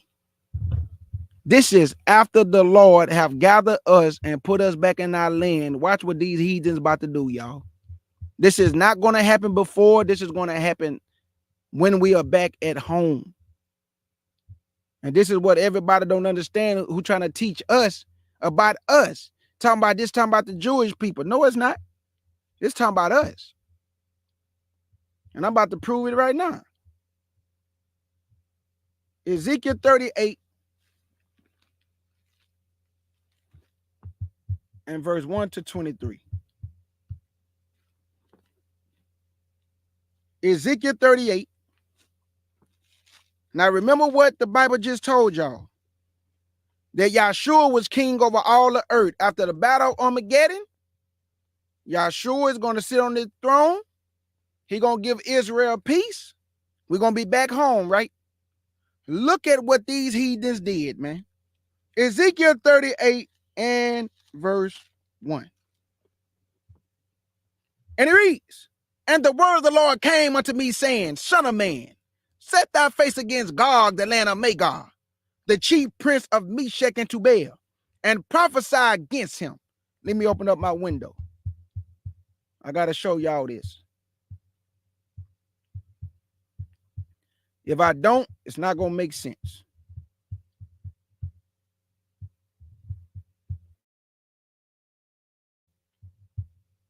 Okay. So, okay, let me get this off. Okay, there we go.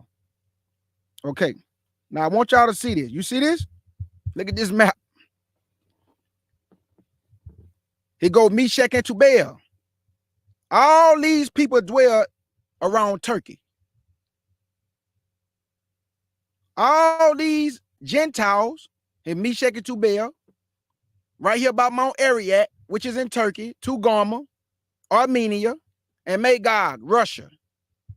Now, Gomer, I'm going to read something about Gomer, and if y'all have some more information, help me out. 1874 map. Mescheh and Tubal are children of Japhet. Magog, children of Japhet, to Gomer. These are all children of Japhet. These are all children of Japhet. And all this area right here is Turkey. Turkey.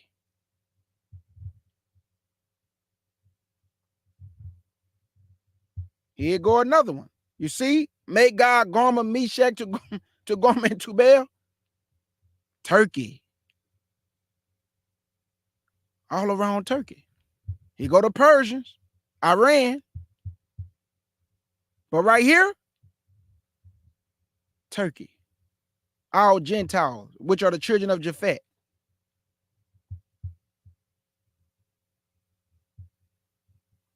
Let me see what else I want to show.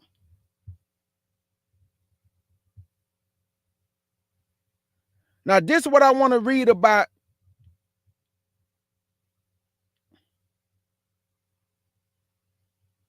I just want to read this to y'all. This is the Catholic Encyclopedia states. It seems more probable that Magog should be identified with Lydia, Turkey. And all that area that I showed y'all is surrounding Turkey, family.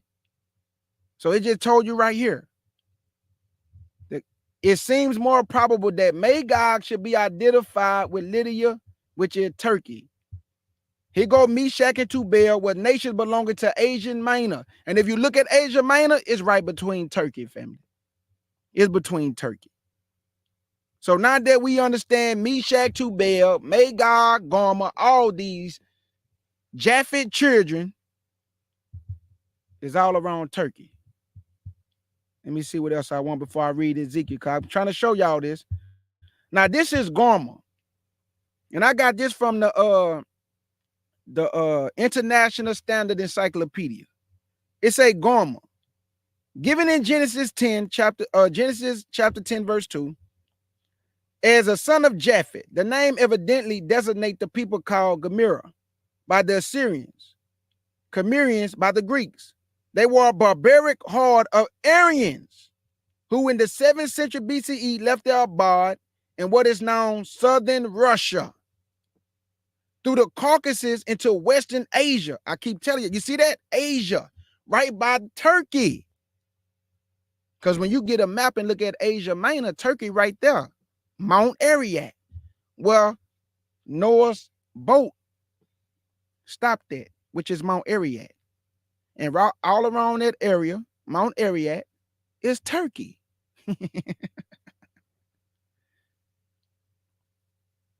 So these are the nations that's going to try to come up against us when we are gathered back home.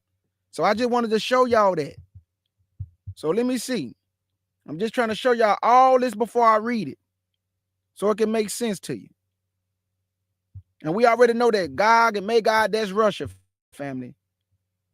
And don't you know that Mescheh, when I did my little research, say that it was that they used to dwell in Moscow. Moscow is Russia. These are all kinfolks, relatives. These are all kinfolks. And God bringing the brotherhood back together. God gathering all the brotherhood back together. Oh yeah, yes he is. Yes he is. Okay, let me get out of that. So now I can read Ezekiel now. Verse 1. And the word of the Lord came unto me, saying, Son of man, set thy face against Gog, the land of Magog, the chief prince of Mescheh and Tubal, and prophesy against him, and say, Thus saith the Lord God, behold, I am against thee, O Gog, the chief prince of Mescheh and Tubal. Gog gets the chief prince of them, which is Russia. And the prince over Russia is Hashatan. He's the prince over the nations, family. Verse 4, and I will turn thee back and put hooks in thy jaws, and I will bring thee forth in all thy army, horses and horsemen, and all them clothed with all sorts of armor, even a great company with buckler and shield, and all of them handling swords. Persia, they go Iran. Ethiopia, they go Cush. And Libya, who is Libya? Put. Can I show it to y'all? Because I like to prove everything. Let's prove it. Now, this not the real Put. Now, they not, the people that's over there, them not the real people. But I'm just telling you that Put was a son of Ham. Now, check this out. He just said Ethiopia, right? Look at this. Cush, Ethiopia right there, and Put, which is Libya. So we proved that Libya, Put, Cush, Ethiopians right here. So when he say Persia, which is Iran, Ethiopia, which is Cush, and Libya, which is Put.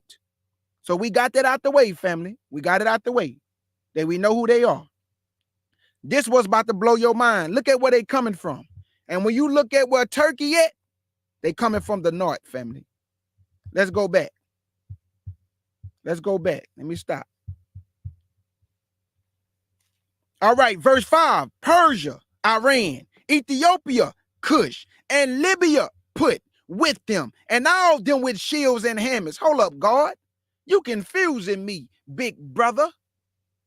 You didn't have Ethiopia and Libya when you was destroying Babylon. But now when you gather Gog and Magog and Mescheh and Tubal, you got Ethiopia and Libya with them. What battle is this? Why are you gathering them?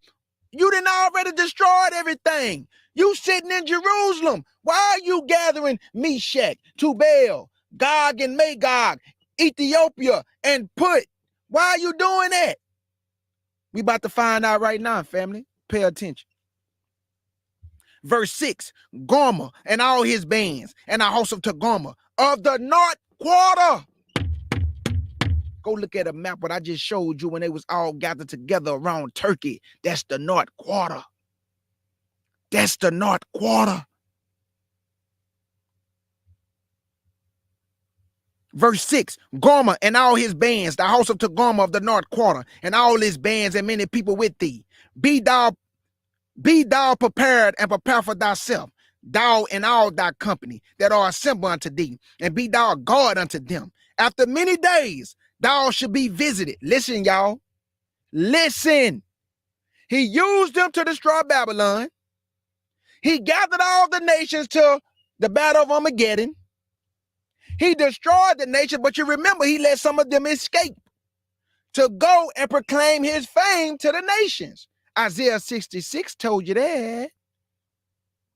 After he did that, he went to Jerusalem and sat down upon his throne. But in Ezekiel 38, he gathered these people because something about to happen. He saved them for last, family. Why did the Lord save them for last? Let's see.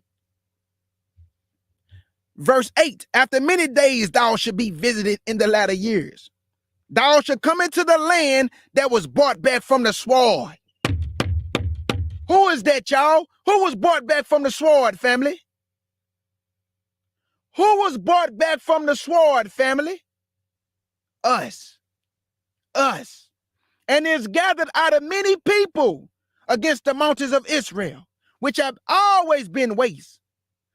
But it is brought back out of the nations, and they shall dwell safely, all of them. Do y'all see?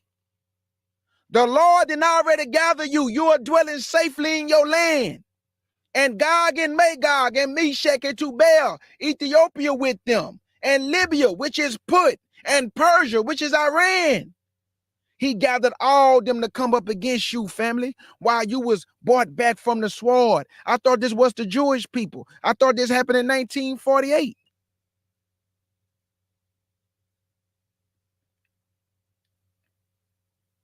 Verse 9, thou should ascend and come like a storm. Thou should be like a cloud to cover the land. Thou and all thy bands and many people with thee. Thus said the Lord God. It shall also come to pass that at the same time shall things come into thy mind, and thou shalt think an evil thought, and thou shalt say, I will go unto the land of unwalled villages. I will go to them that are at rest, that dwell safely.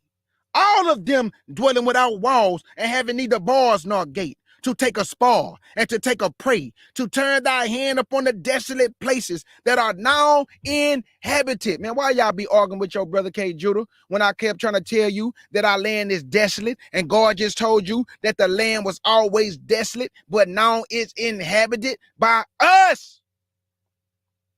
But hold up, he said after many days and many years.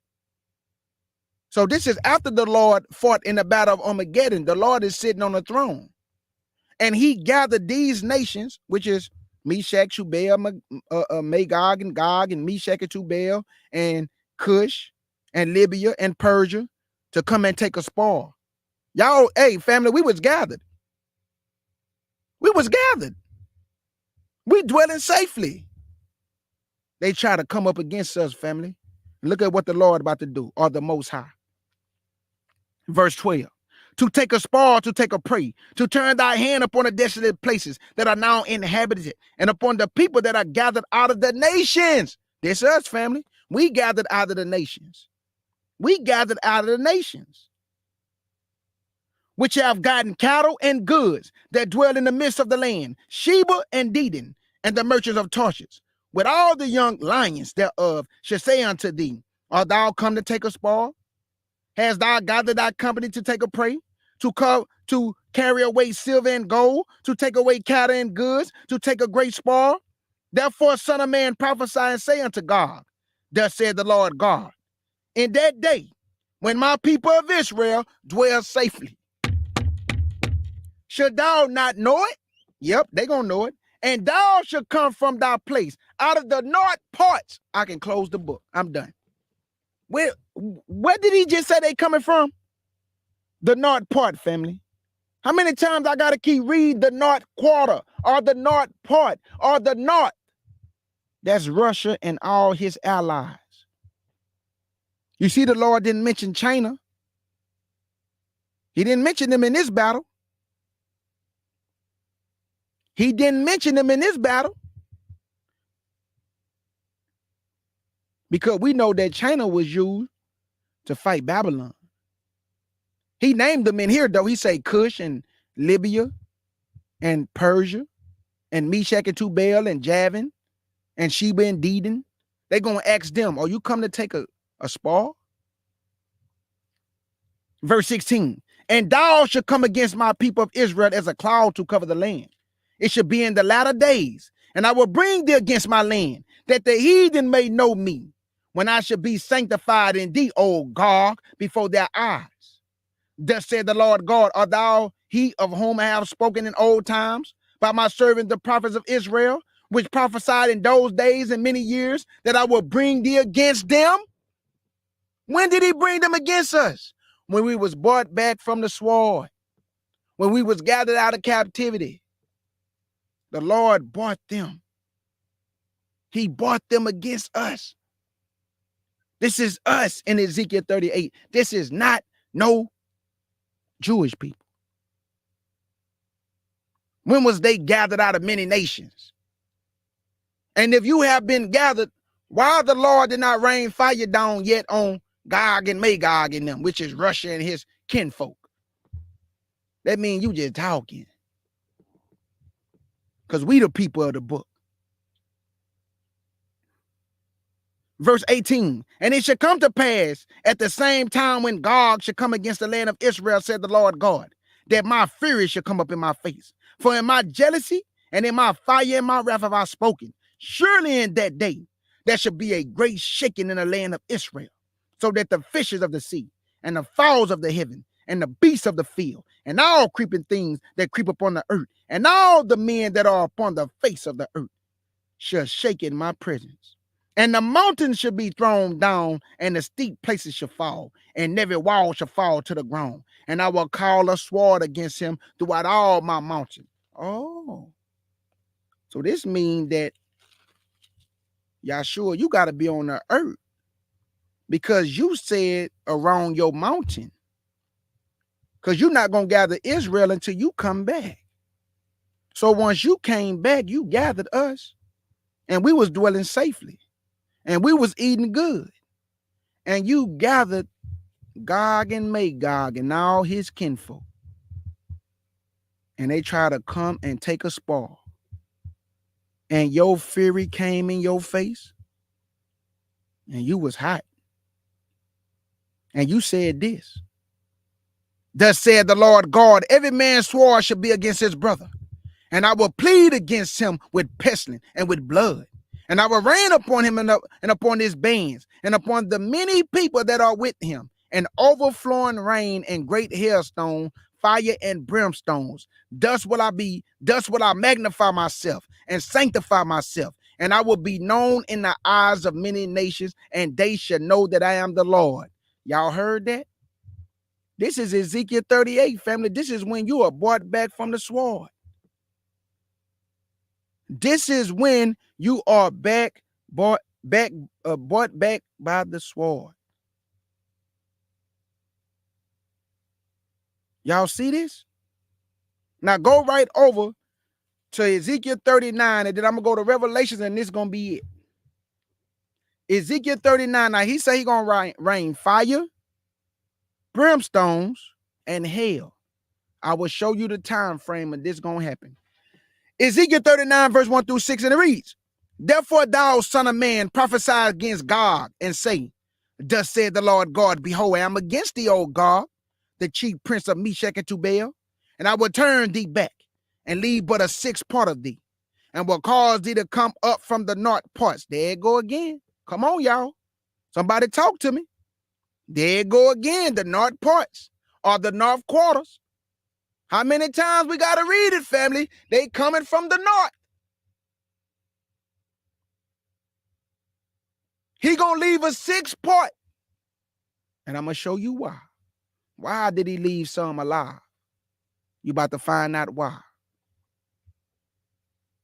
Verse 2, and I will turn thee back, and will leave but a sixth part of thee, and will cause thee to come up from the north parts, and will bring thee upon the mountains of Israel. And I will smite thy bow out of thy left hand, and will cause thy arrows to fall out of thy right hand. And thou shalt fall upon the mountains of Israel, thou and all thy bands, and the people that is with thee. And I will give thee unto the ravenous birds of every sort, and to the beasts of the field to be devoured. Thou shalt fall upon the open field, for I have spoken it, said the Lord God. And I will send a fire on Gog, and among them that dwell carelessly in the isles, and they shall know that I am the Lord. Now, y'all heard him say he's going to send a fire, right? Y'all heard him say he's going to send a fire on Gog and Magog. Let's go to Revelation 20, 7 through 10, and this will be it.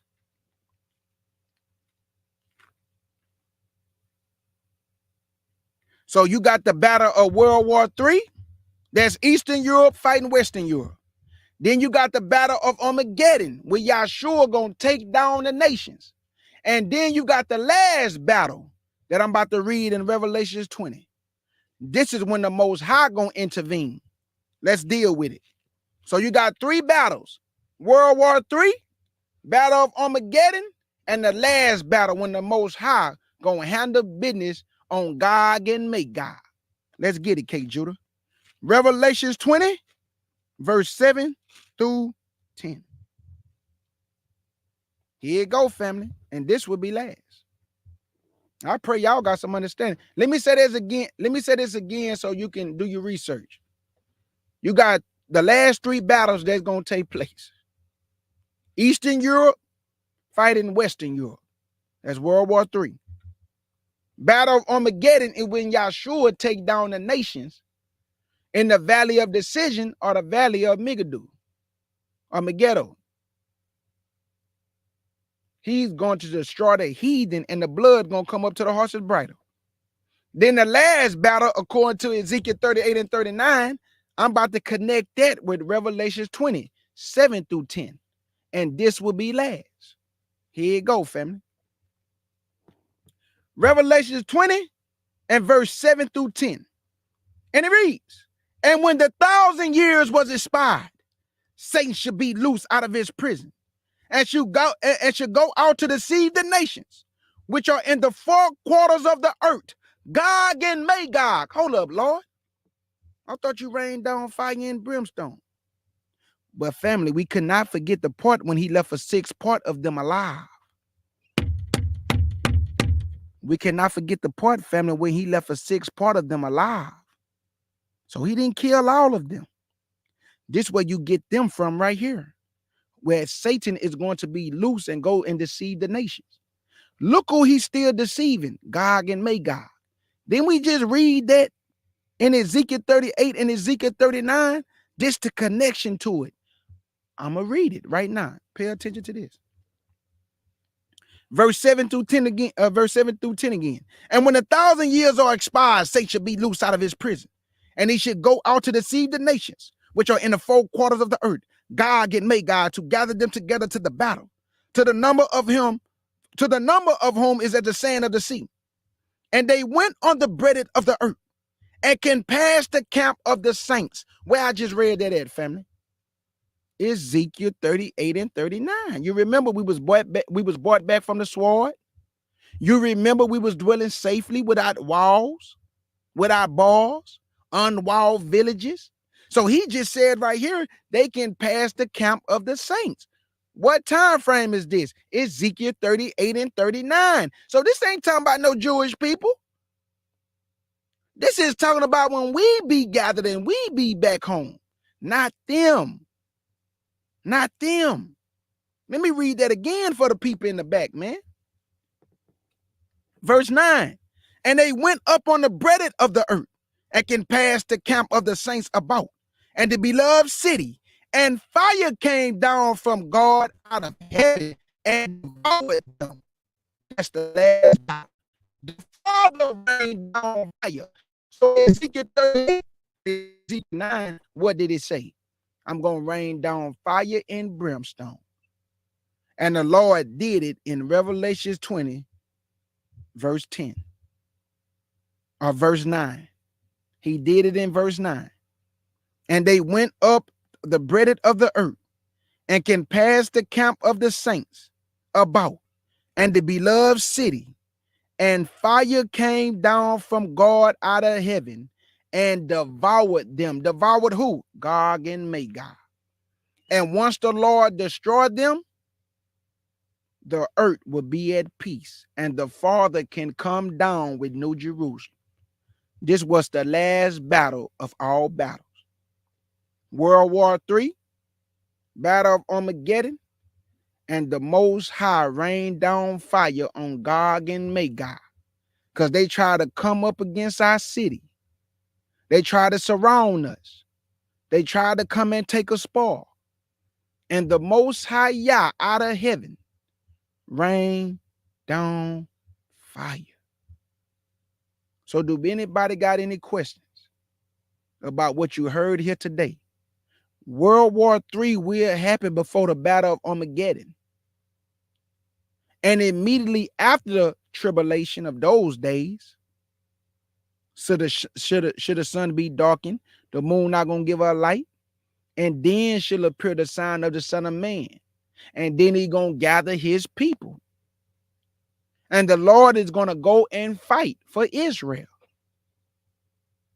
in the Battle of Armageddon. He going to thrust in his sickle. The wine press is going to be full. And blood going to come out the wine press, which is the blood of the armies. Then Yahshua went to Jerusalem to sit on his throne. While he's sitting on the throne and we dwelling safely, Ezekiel 38 and Ezekiel 39 take place. Gog and Magog and them try to come up against us after we was brought back from the sword. And then in Revelation 27 through 10, the Most High rained fire down, and that's the end of Gog and Magog. So do anybody have any questions? How the Lord just ran that down for you and Yahshua HaMashiach? Do anybody have any questions before I get up out of here?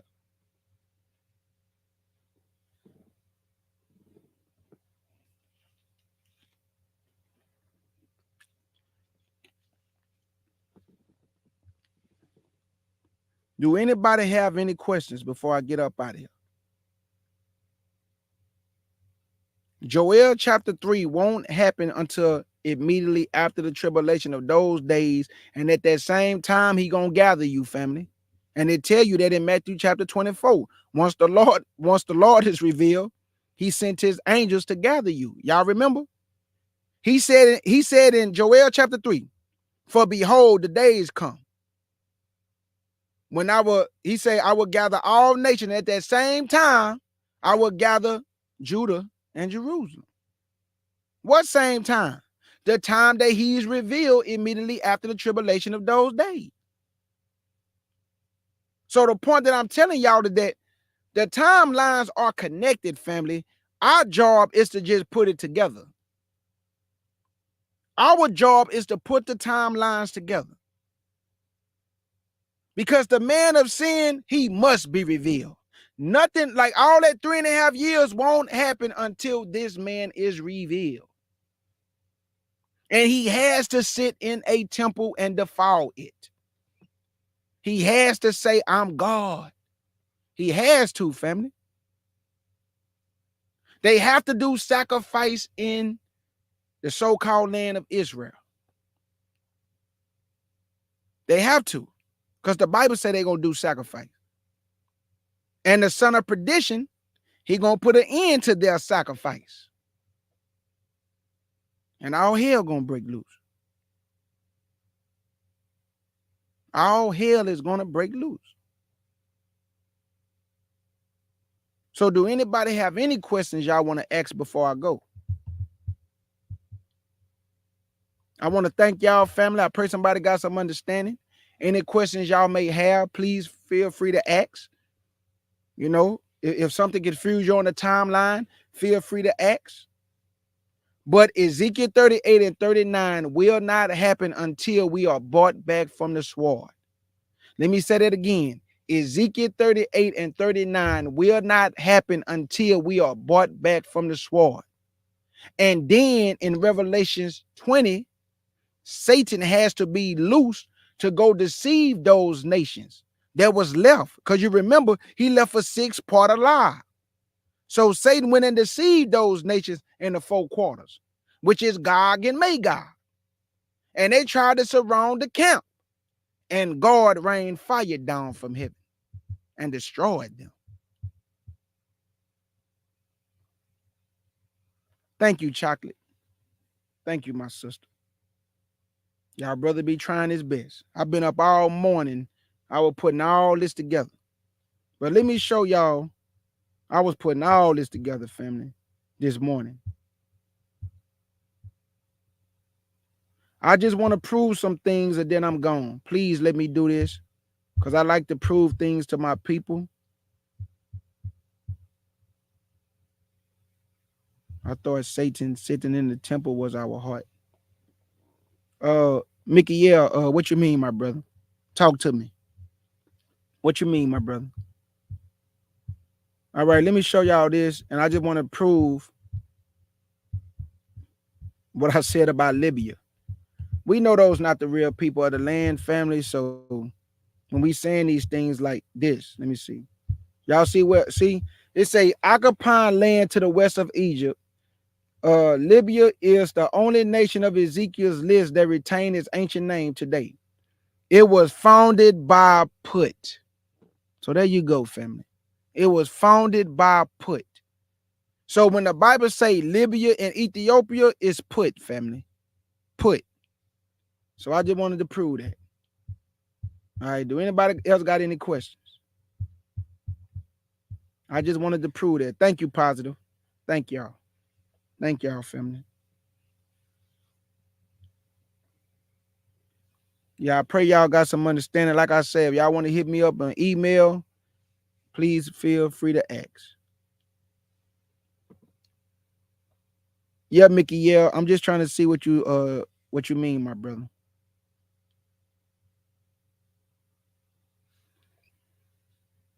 Oh, I see what you. Oh yeah. Let me read it to you. Yeah, once the man of sin is revealed, they're going to build a temple, and he should show himself sitting in the temple of God that he God. But it's not talking about the temple of our body. It's talking about a real temple that he going to defile. And I'm going to read it right now to you, my brother. This is 2 Thessalonians.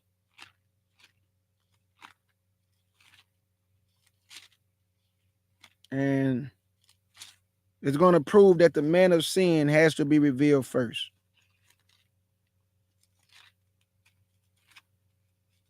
2 Thessalonians chapter 2. And I'm going to pick it up at verse 3.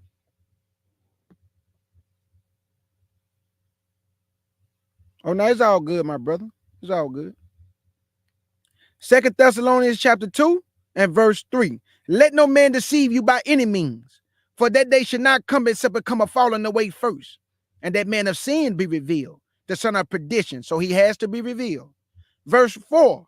Who opposing and exalted himself above all that is called God, or that is worship, so that he is God, sitting in the temple of God, showing himself that he is God.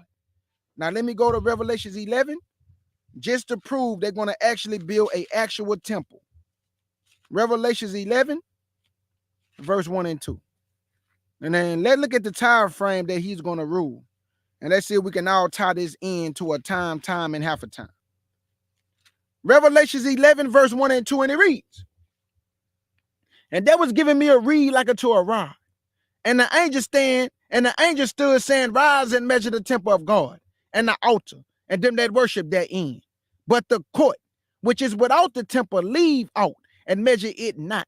For it is given unto the Gentiles, and the holy city should they tread underfoot 42 months. How long is 42 months? 3.5 years. So that's the time frame. So from 2 Thessalonians chapter 2, when I started at verse 3 and went down, that he sit in the temple claiming he God, it's going to last for 42 months, which is 3.5 years. That's the same thing that Revelations 11, Revelations 11, verse 1 and 2 is telling you. It's the same thing that he's going to sit in the temple and say he God. So I pray that help you, my brother. But that 42 months is the same as saying 1,260 days or times and half a time. Same thing. Same time frame. Same time he going to sit in the temple saying he's God is 3.5 years. 3.5 years. Yeah. He must be revealed. He has to be revealed first. And once he's revealed, Michael, once he's revealed, my brother, not only are they going to build a temple, not only is he going to defile the temple, let me show you something else he's going to do before I go. This is the book of Daniel. Look at what else he's going to do.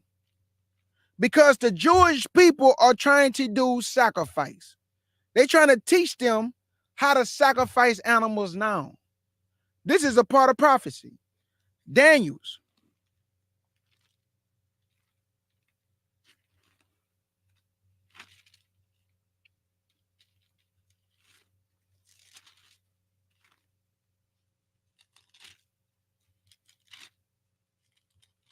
The book of Daniel, chapter 11.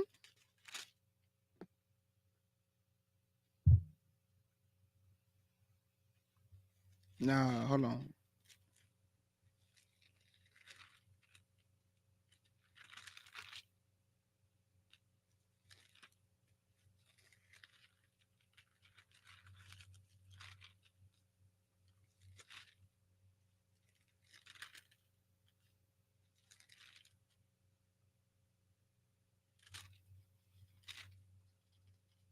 Hold on, family.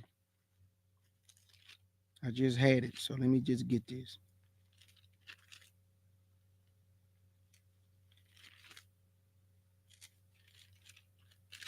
All right, family, this is Daniel chapter 11 and verse 31. And look at this, Michael. I'm going to tell you right now. Appreciate it, Elder Quinat. Appreciate it, Elder. I'm going to show you, Michael, that what else he going to do. And this how you know the timeline and the time frame that this talking about, which is between the 42 months or the 1260 or time and half a time. Daniel chapter 11 and verse 31. And arms should stand on his part, meaning armies. Arms is armies. Should stand on his part. And they should pollute the sanctuary of strength and should take away the daily sacrifice. So if you look at the people, like if you go to the Jerusalem Post or you look at some videos on YouTube, my brother, you're going to always see these Jewish people over there trying to teach them how to do sacrifice. You know, the ones they call priests. Now, the Bible just say he's going to take away the daily sacrifice. Who's going to do that? The son of perdition or the man of sin. The one who's going to sit in the temple and say he's God.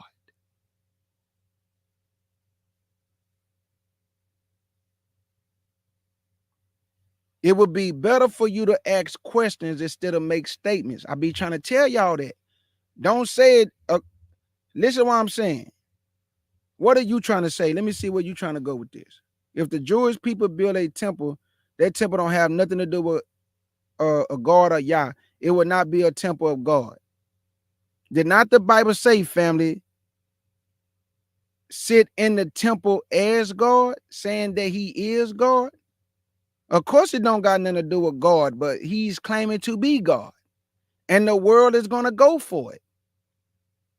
So we know it don't got nothing to do with Yah. That's why he say, measure it not and give it unto the Gentiles so they can tread it underfoot 42 months. So y'all got to just stop like making statements like that ain't true what you saying. Of course, it don't got nothing to do with Yah, but when you say in the book of Revelation, John was measuring the temple that was already there before, 70 AD is the real land of Israel. That measurement of that, the measurement of that temple don't got nothing to do with Revelations 11, 1 through 2. That's why he said, measure this part and don't measure that part. It is given to the Gentiles to tread underfoot 42 months. So are you saying God is lying? Because he just said they're going to defile the temple for 42 months. This is why it's called an abomination of desolation. Because he's claiming to be God, but he ain't. So what you saying in Revelations don't got nothing to do with Revelations 11. What John measured is for Yah. Revelations 11 don't got nothing to do with Yah. It got something to do with the man of sin.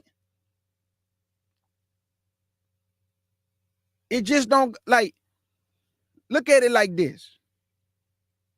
If Yah say they gonna build a temple, and he say that this man gonna sit in the temple as Yah, there you go right there. That closed the deal.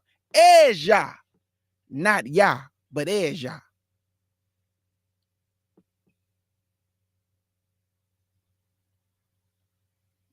Yeah, Mickey Yell, like you know how the Bible say we are the temple of God? That's because the word of God dwelling in us. But also in different contexts of scriptures, he can actually be talking about an actual temple. You see what I'm saying? So we got the temple, which is us, and his word dwell in us. And we are the temple of Yah. That's why he say, use our body as a living sacrifice for him. But then you got actual temples that he also talk about.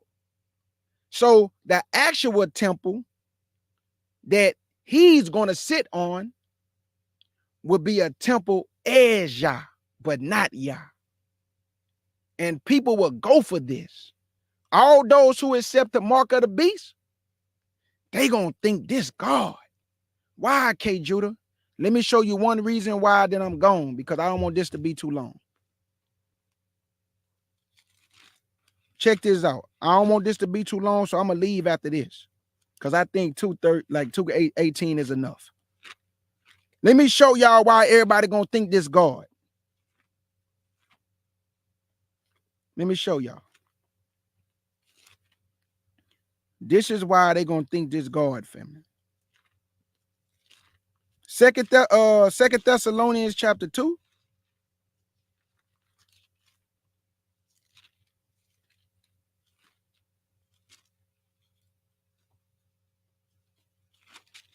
Come on, man. Second Thessalonians chapter 2 and verse 8. And here you go, family. Here you go. Second Thessalonians chapter 8. I got you, Yanel. I got you.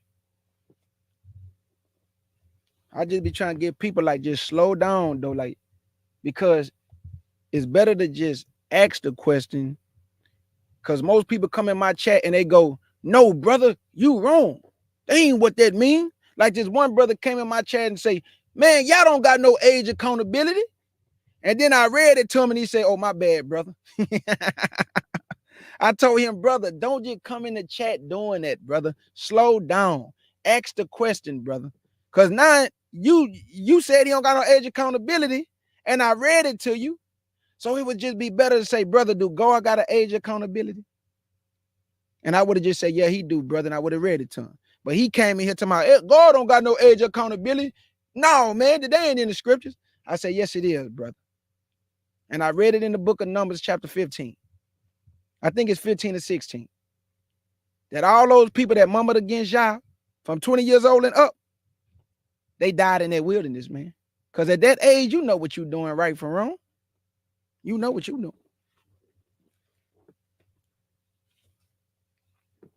This is 2 Thessalonians chapter 2 and verse 8. And then should that wicked be revealed, whom the Lord should consume with the spirit of his mouth, and should destroy with the brightness of his coming. Even him whose workings is after the workings of Satan, with all power and signs and lying wonders. That's how he got them right there, y'all. Y'all see? You say you believe the Antichrist is Prince Williams?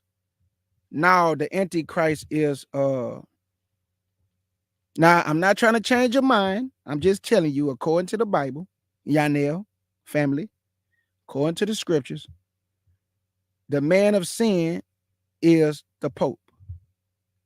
Now, if you saying the person who's going to rule with the Pope is the Antichrist, there's going to be somebody coming from the European Union, because the temporal leader and the false religious leader is going to rule together. Now, I don't know who the temporal leader is, but I know without a shadow of a doubt that the son of perdition that's going to sit in the temple, that's the Pope. The Pope is the most powerful man on earth. Nobody is more powerful than the Pope. No, it's okay, family. It's okay. Now, if you say Prince Williams, maybe you did some research on that, so I'm not trying to, change your mind. I'm just telling you, when you get a chance, go look into the European Union. And what you do, go read the treaties of Rome. This is when Europe came into one common market for Europe. It was 10 nations. 10 nations, family, which consists of the European Union. But y'all know what I mean, the original 10, but they have many nations joined with them now. But when it get down to it, only 10 will be able to vote. England fell out because they would not bow down to the Pope. England fell out because they would not bow down to the Pope. So now it's 9 nations, but somebody gonna slide into that place because God said 10 in Revelation 13. So the point I'm telling you is that when you read the book of Daniel chapter 7, that little horn that came up, whose mouth was speaking great things, that's the Pope. The Pope is the one give you all false religions. The Pope the one told you that Christ died on Friday and rose Easter Sunday morning. The Pope is the one changed the Sabbath. Well, let me say this. We ain't on the right calendar, but for argument's sake, he changed the day that we worship on Saturday and gave us Sunday. But the whole calendar, Gregorian calendar, is wrong anyway. It's all wrong.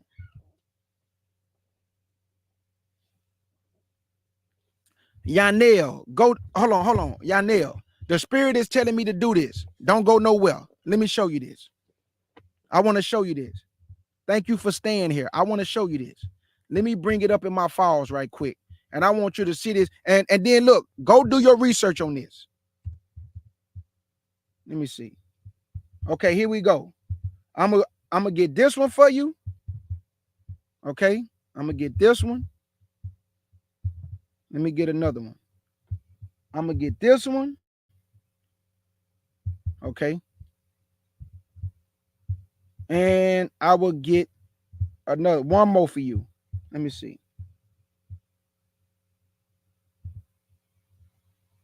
Okay, I got 3 of them for you. Now, I'm about to read this to you, family, and I want you to see this. Let me show you how powerful the Pope is. Here we go. Here we go, family. Then I will be out of y'all hair. I want to help our family, Yanel. I want to help the family. Here we go, Yanel. I'm going to read this one first. Let me bring it in a little closer. And let me go up. Okay. Now, I want you to see right here. You see, man, let me bag this up. I'm too close. Okay, there we go. You see this title at the top? It says Vascarius Fili Die, right? The official title of the Pope of Rome. Look how much power he got, my sister. I mean, my sister or brother. I don't know if you're a sister or brother. Let me read this. It says, Vascaris Filada means vicar of the Son of God. The title is applied to the Pope of Rome and proclaims that next to God and Christ, he is the third ruler of all things in heaven, on earth, and under the earth. The title is inscribed on the papal three-tie crown, which he wears, and is shaped like a three-dome beehive, in order to give it the appearance of three rounded crowns, one on the top of another, indicating that he wears a triple crown as ruler of heaven, earth, and under the earth. Let me show you the hat. Here go the hat that he wear. There you go, right there. You see right here where it says Vascaris Filada? Let me bring it in. Right here. You see that? This the hat that the Pope wear. Vascaris Filada is significant to the mark of the beast. And I'm about to show you that next. So this is the hat that the Pope wear. And this is what I just read to you, Vascaris Filada. What is the significance of Vascaris Filada, family? Let me show the family. Let me now look at this. You see this? Vascaris Filada. Now watch this and then I'm gone. Revelations chapter 13. And I want you to do your own research and go look into the Pope and look at the history of the Catholic Church. And you're going to find out that the Pope is the most powerful man on earth. Nobody tell the Pope what to do. All nations bow down and kiss the ring. All nations. Even if your president, that's the most powerful man on earth, they even go over there and bow down and kiss the ring. Obama, he didn't bow down to him, though. I got to be honest. Obama, he didn't bow. He shook his hand, but he didn't bow to him. Revelation 13. And I want you to look at this number on the screen. And I'm about to read it right now. Revelation 13, verse 16. And he calls it all, both small and great, rich and poor, free and bond, to receive a mark in their right hand or in their forehead. And that no man might buy or sell, save he had the mark of the name of the beast, or the number of his name. Here is wisdom. Let him that have understanding count the number of the beast, for it is the number of a man. Oh. For it is the number of a man. Let me say that one more time. For it is the number of a man. And his number, no, they number. And his number, no, they. And his number is 603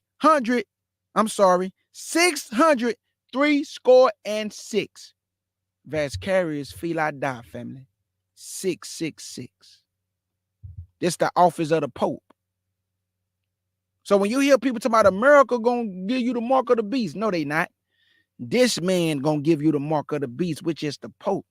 Because at the time of the Great Tribulation, he's gonna have supreme power for 3.5 years over all the earth. Let me show that, and then I'm gone. Daniel chapter 7 and verse 23. You gotta let the Spirit work. I really want to end it because I don't want it to be long, but the Spirit say, no, edify the people. This is Daniel chapter 7 and verse 23. I want to prove to you that he's going to have power over all the earth. And the fourth beast in Daniel chapter 7 is Rome. And let's see who going to be ruling in the end time before Christ comes. Daniel chapter 7 and verse 23. Thus he said, the fourth beast, which is Rome, should be the fourth kingdom upon earth, which should be diverse from all kingdoms, and should devour the whole earth and tread it down and break it in pieces. There you go. He said the fourth kingdom should be the fourth kingdom, or the fourth beast should be the fourth kingdom upon earth, which should be diverse from all kingdoms, and should be diverse from all kingdoms, family, and should devour the whole earth. There you go, family. He's going to devour the whole earth. So I just wanted to show you that. I just wanted to show you that.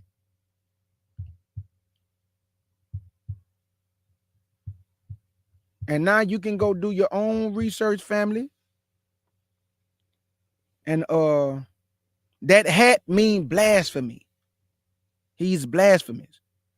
Catholicism is the religion of the king. Islam is a religion of the prophet. So there's also a theory of mine that the false prophet might be Madai. Now the false prophet gonna come from the Roman Catholic Church, because in Revelation 17, Yanel, the Bible said that she is the mother of harlots. We don't get our religion from Islam. We get our religion from the Catholic Church, who also created Islam. So the Catholic Church give us all our religion. It don't matter what religion it may be. It all comes from the Catholic Church. That's why when people say I'm Pentecostal, you a Catholic Pentecostal. I'm Baptist, you a Catholic Baptist. I'm Southern Baptist, man, you a Catholic Southern Baptist. I'm a Seventh-day Adventist, you a Catholic Seventh-day Adventist. All religions come from Rome. It don't come from America. It don't come from Islam. Rome is one of the biggest religions in the world. It's spread abroad. This is why the Bible says you have spread your fornication, and all nations have drunk of the wine of your fornication. When you go to Isaiah chapter 29, verse 9, God say, I will send a strong delusion on you, and you should stagger, not with strong drink. So what they staggering from? He said, I'm going to send a strong delusion on you. And he used the word wine. Just like in Revelation 17, you are drunk of the wine, meaning lies, deception, deceit. You are drunk of lies. Everything leads back to Rome. Everything. Even when you go look at Ash Wednesday, what is he doing? He preparing them for the mark of the beast. Did not the Bible say he should put a mark on your right hand or on your forehead? Do not the Pope and them do that on your right hand and your forehead every Ash Wednesday, preparing you for the mark of the beast?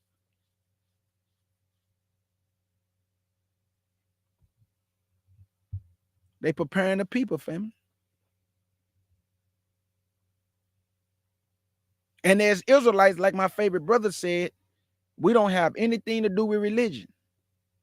Our nationality has nothing to do with religion. It has everything to do with the laws, statutes, and commandments, and obedience to Yah and faith in Yahshua. Because Israel is a people, even though it's also a person, it's also a people. Just like Judah and Jerusalem is a place, but also a people. So when he say Judah and Jerusalem, he talking about the people, even though Jerusalem is also a land.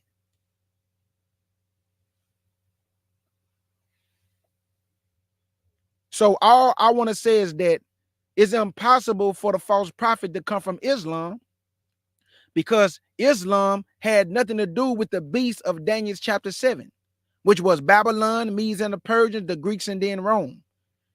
Yeah, Islam is a big religion, but it don't got anything to do with last day prophecy, except Tyree Sidon and the Palestinians or Palestine gonna be judged by Yah, because the Arabs, which those are not the real Arabs, had us in captivity too and did a number on us. They did us bad, the Arabs. But those people that's in the land, those are not Arabs. Those are Turkish babies, Ottoman Turks. Them ain't no, just like the people in Egypt, that's not the real Egyptians. I got history on when the Arabs invaded the land and took it over. Those not the real Egyptians. Those not the real Arabs. Those not the real, like those are not the real people, family. Them are Ottoman Turk babies. So do your research. Fact check your brother K. Judah. Hey, big salute to my brother Pedro. I see you in the building. Big salute to you and many blessings, family. I love y'all, family. Let me get up out of here. My brother Sham and them going live tonight. So y'all be looking out for that. Abner, I tried to download the video and upload it, brother. It would not let me copy the link and upload your video to the channel when you was just talking on your video. I tried everything, but I'm gonna still try to get it and I'm gonna upload it to the channel. what you were saying earlier on your live. But I want to thank y'all. I love y'all. Early Shabbat Shalom to the family. Many blessings to the nation of Israel. Continue to seek the book. Continue to eat the book. Fact check your brother. Like I say, you don't always got to agree with everything I say. I don't know everything, but I do know one thing for sure and two things for certain. I understand prophecy and timeline. And if you have any questions, you can email your brother, hit me up. If you have any questions, and I will answer your questions according to the scriptures. I love y'all, family. I bid you Godspeed, and I'll see y'all on the next one. Big salute, family.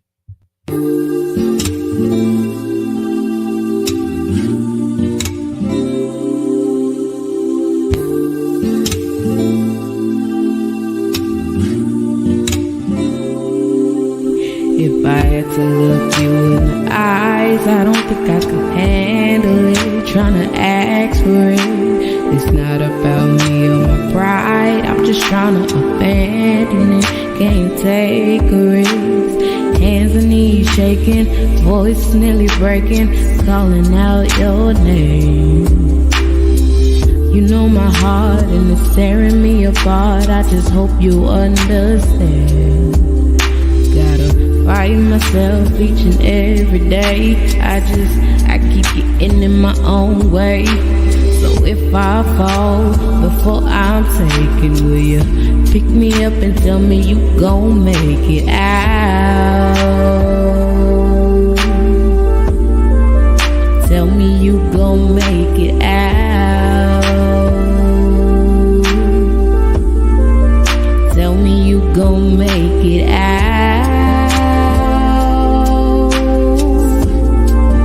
Tell me you gon' make it out.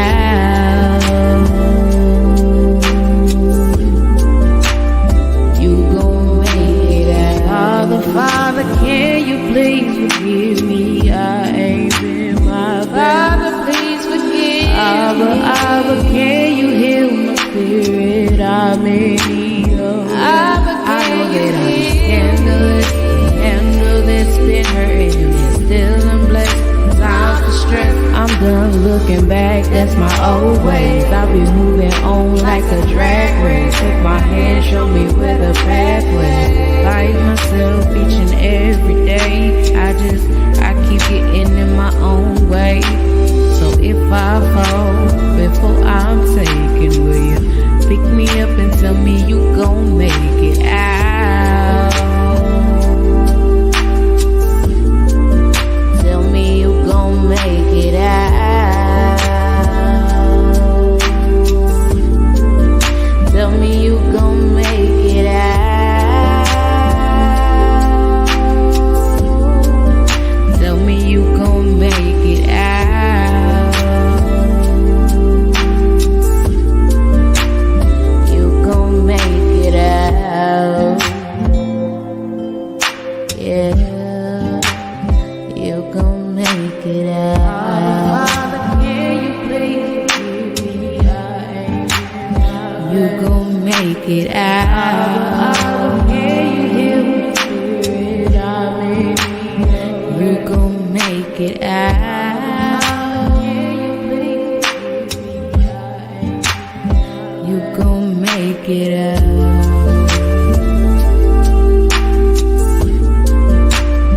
You gon' make it out. You gon' make it out.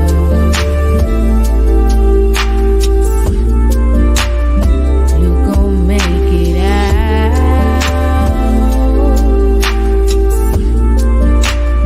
You gon' make it out.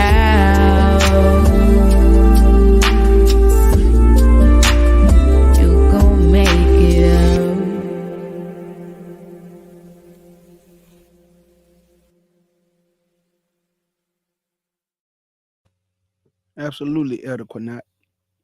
Whatever you need, Elder. But like I said, family, I just want to say this before I go, and I just want to reiterate this just one more time. You got 3 battles that has to happen, and the last one is when Yah rain fire down on Gog and Magog. So we got World War III, We got the battle of Armageddon.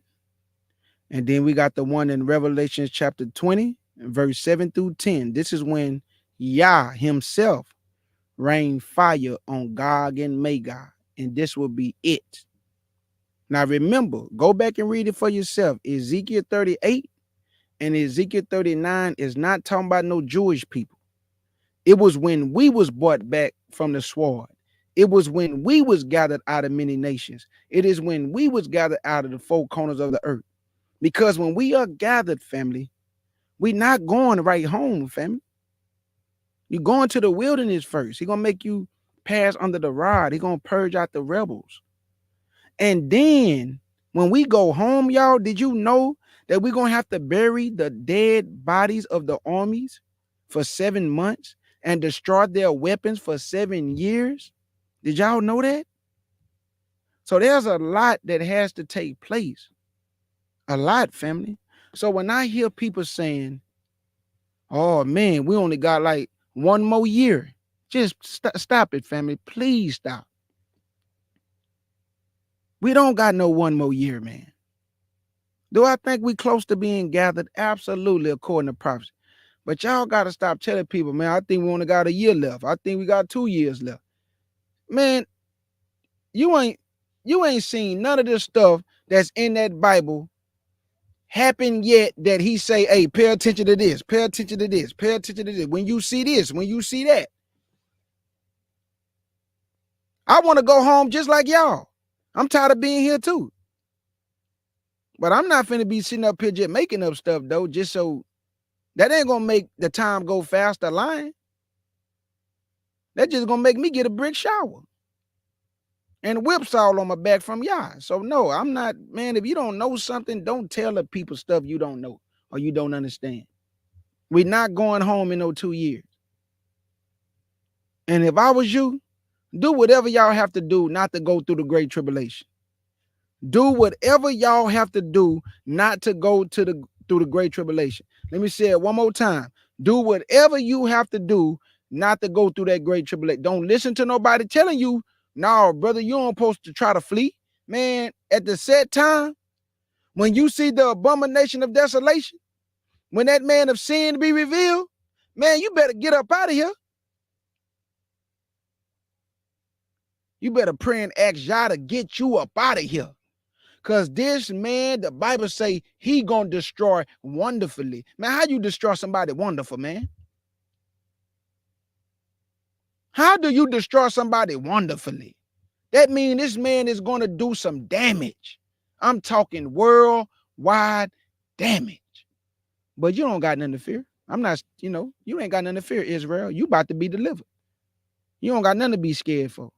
I'm just saying this for a lot of our people. You're sitting on YouTube, you're playing, you're laughing at the scriptures, you're thinking everything a game, right? I guarantee you're going to be the first one crying on bending knees, talking about, please, y'all hear me. Please, y'all, I want to hear your word now. But did he not say he's going to send a famine of the word?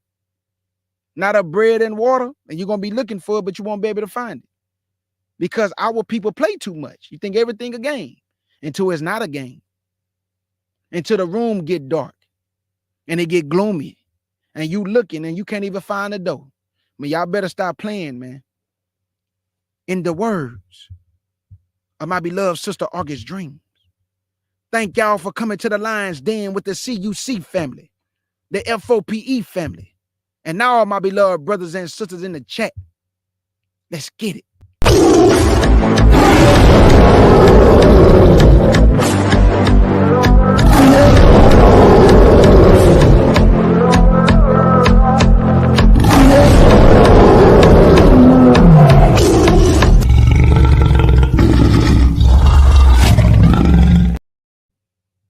And Mr. Michael Jackson bad with the scriptures want to say, Shalom.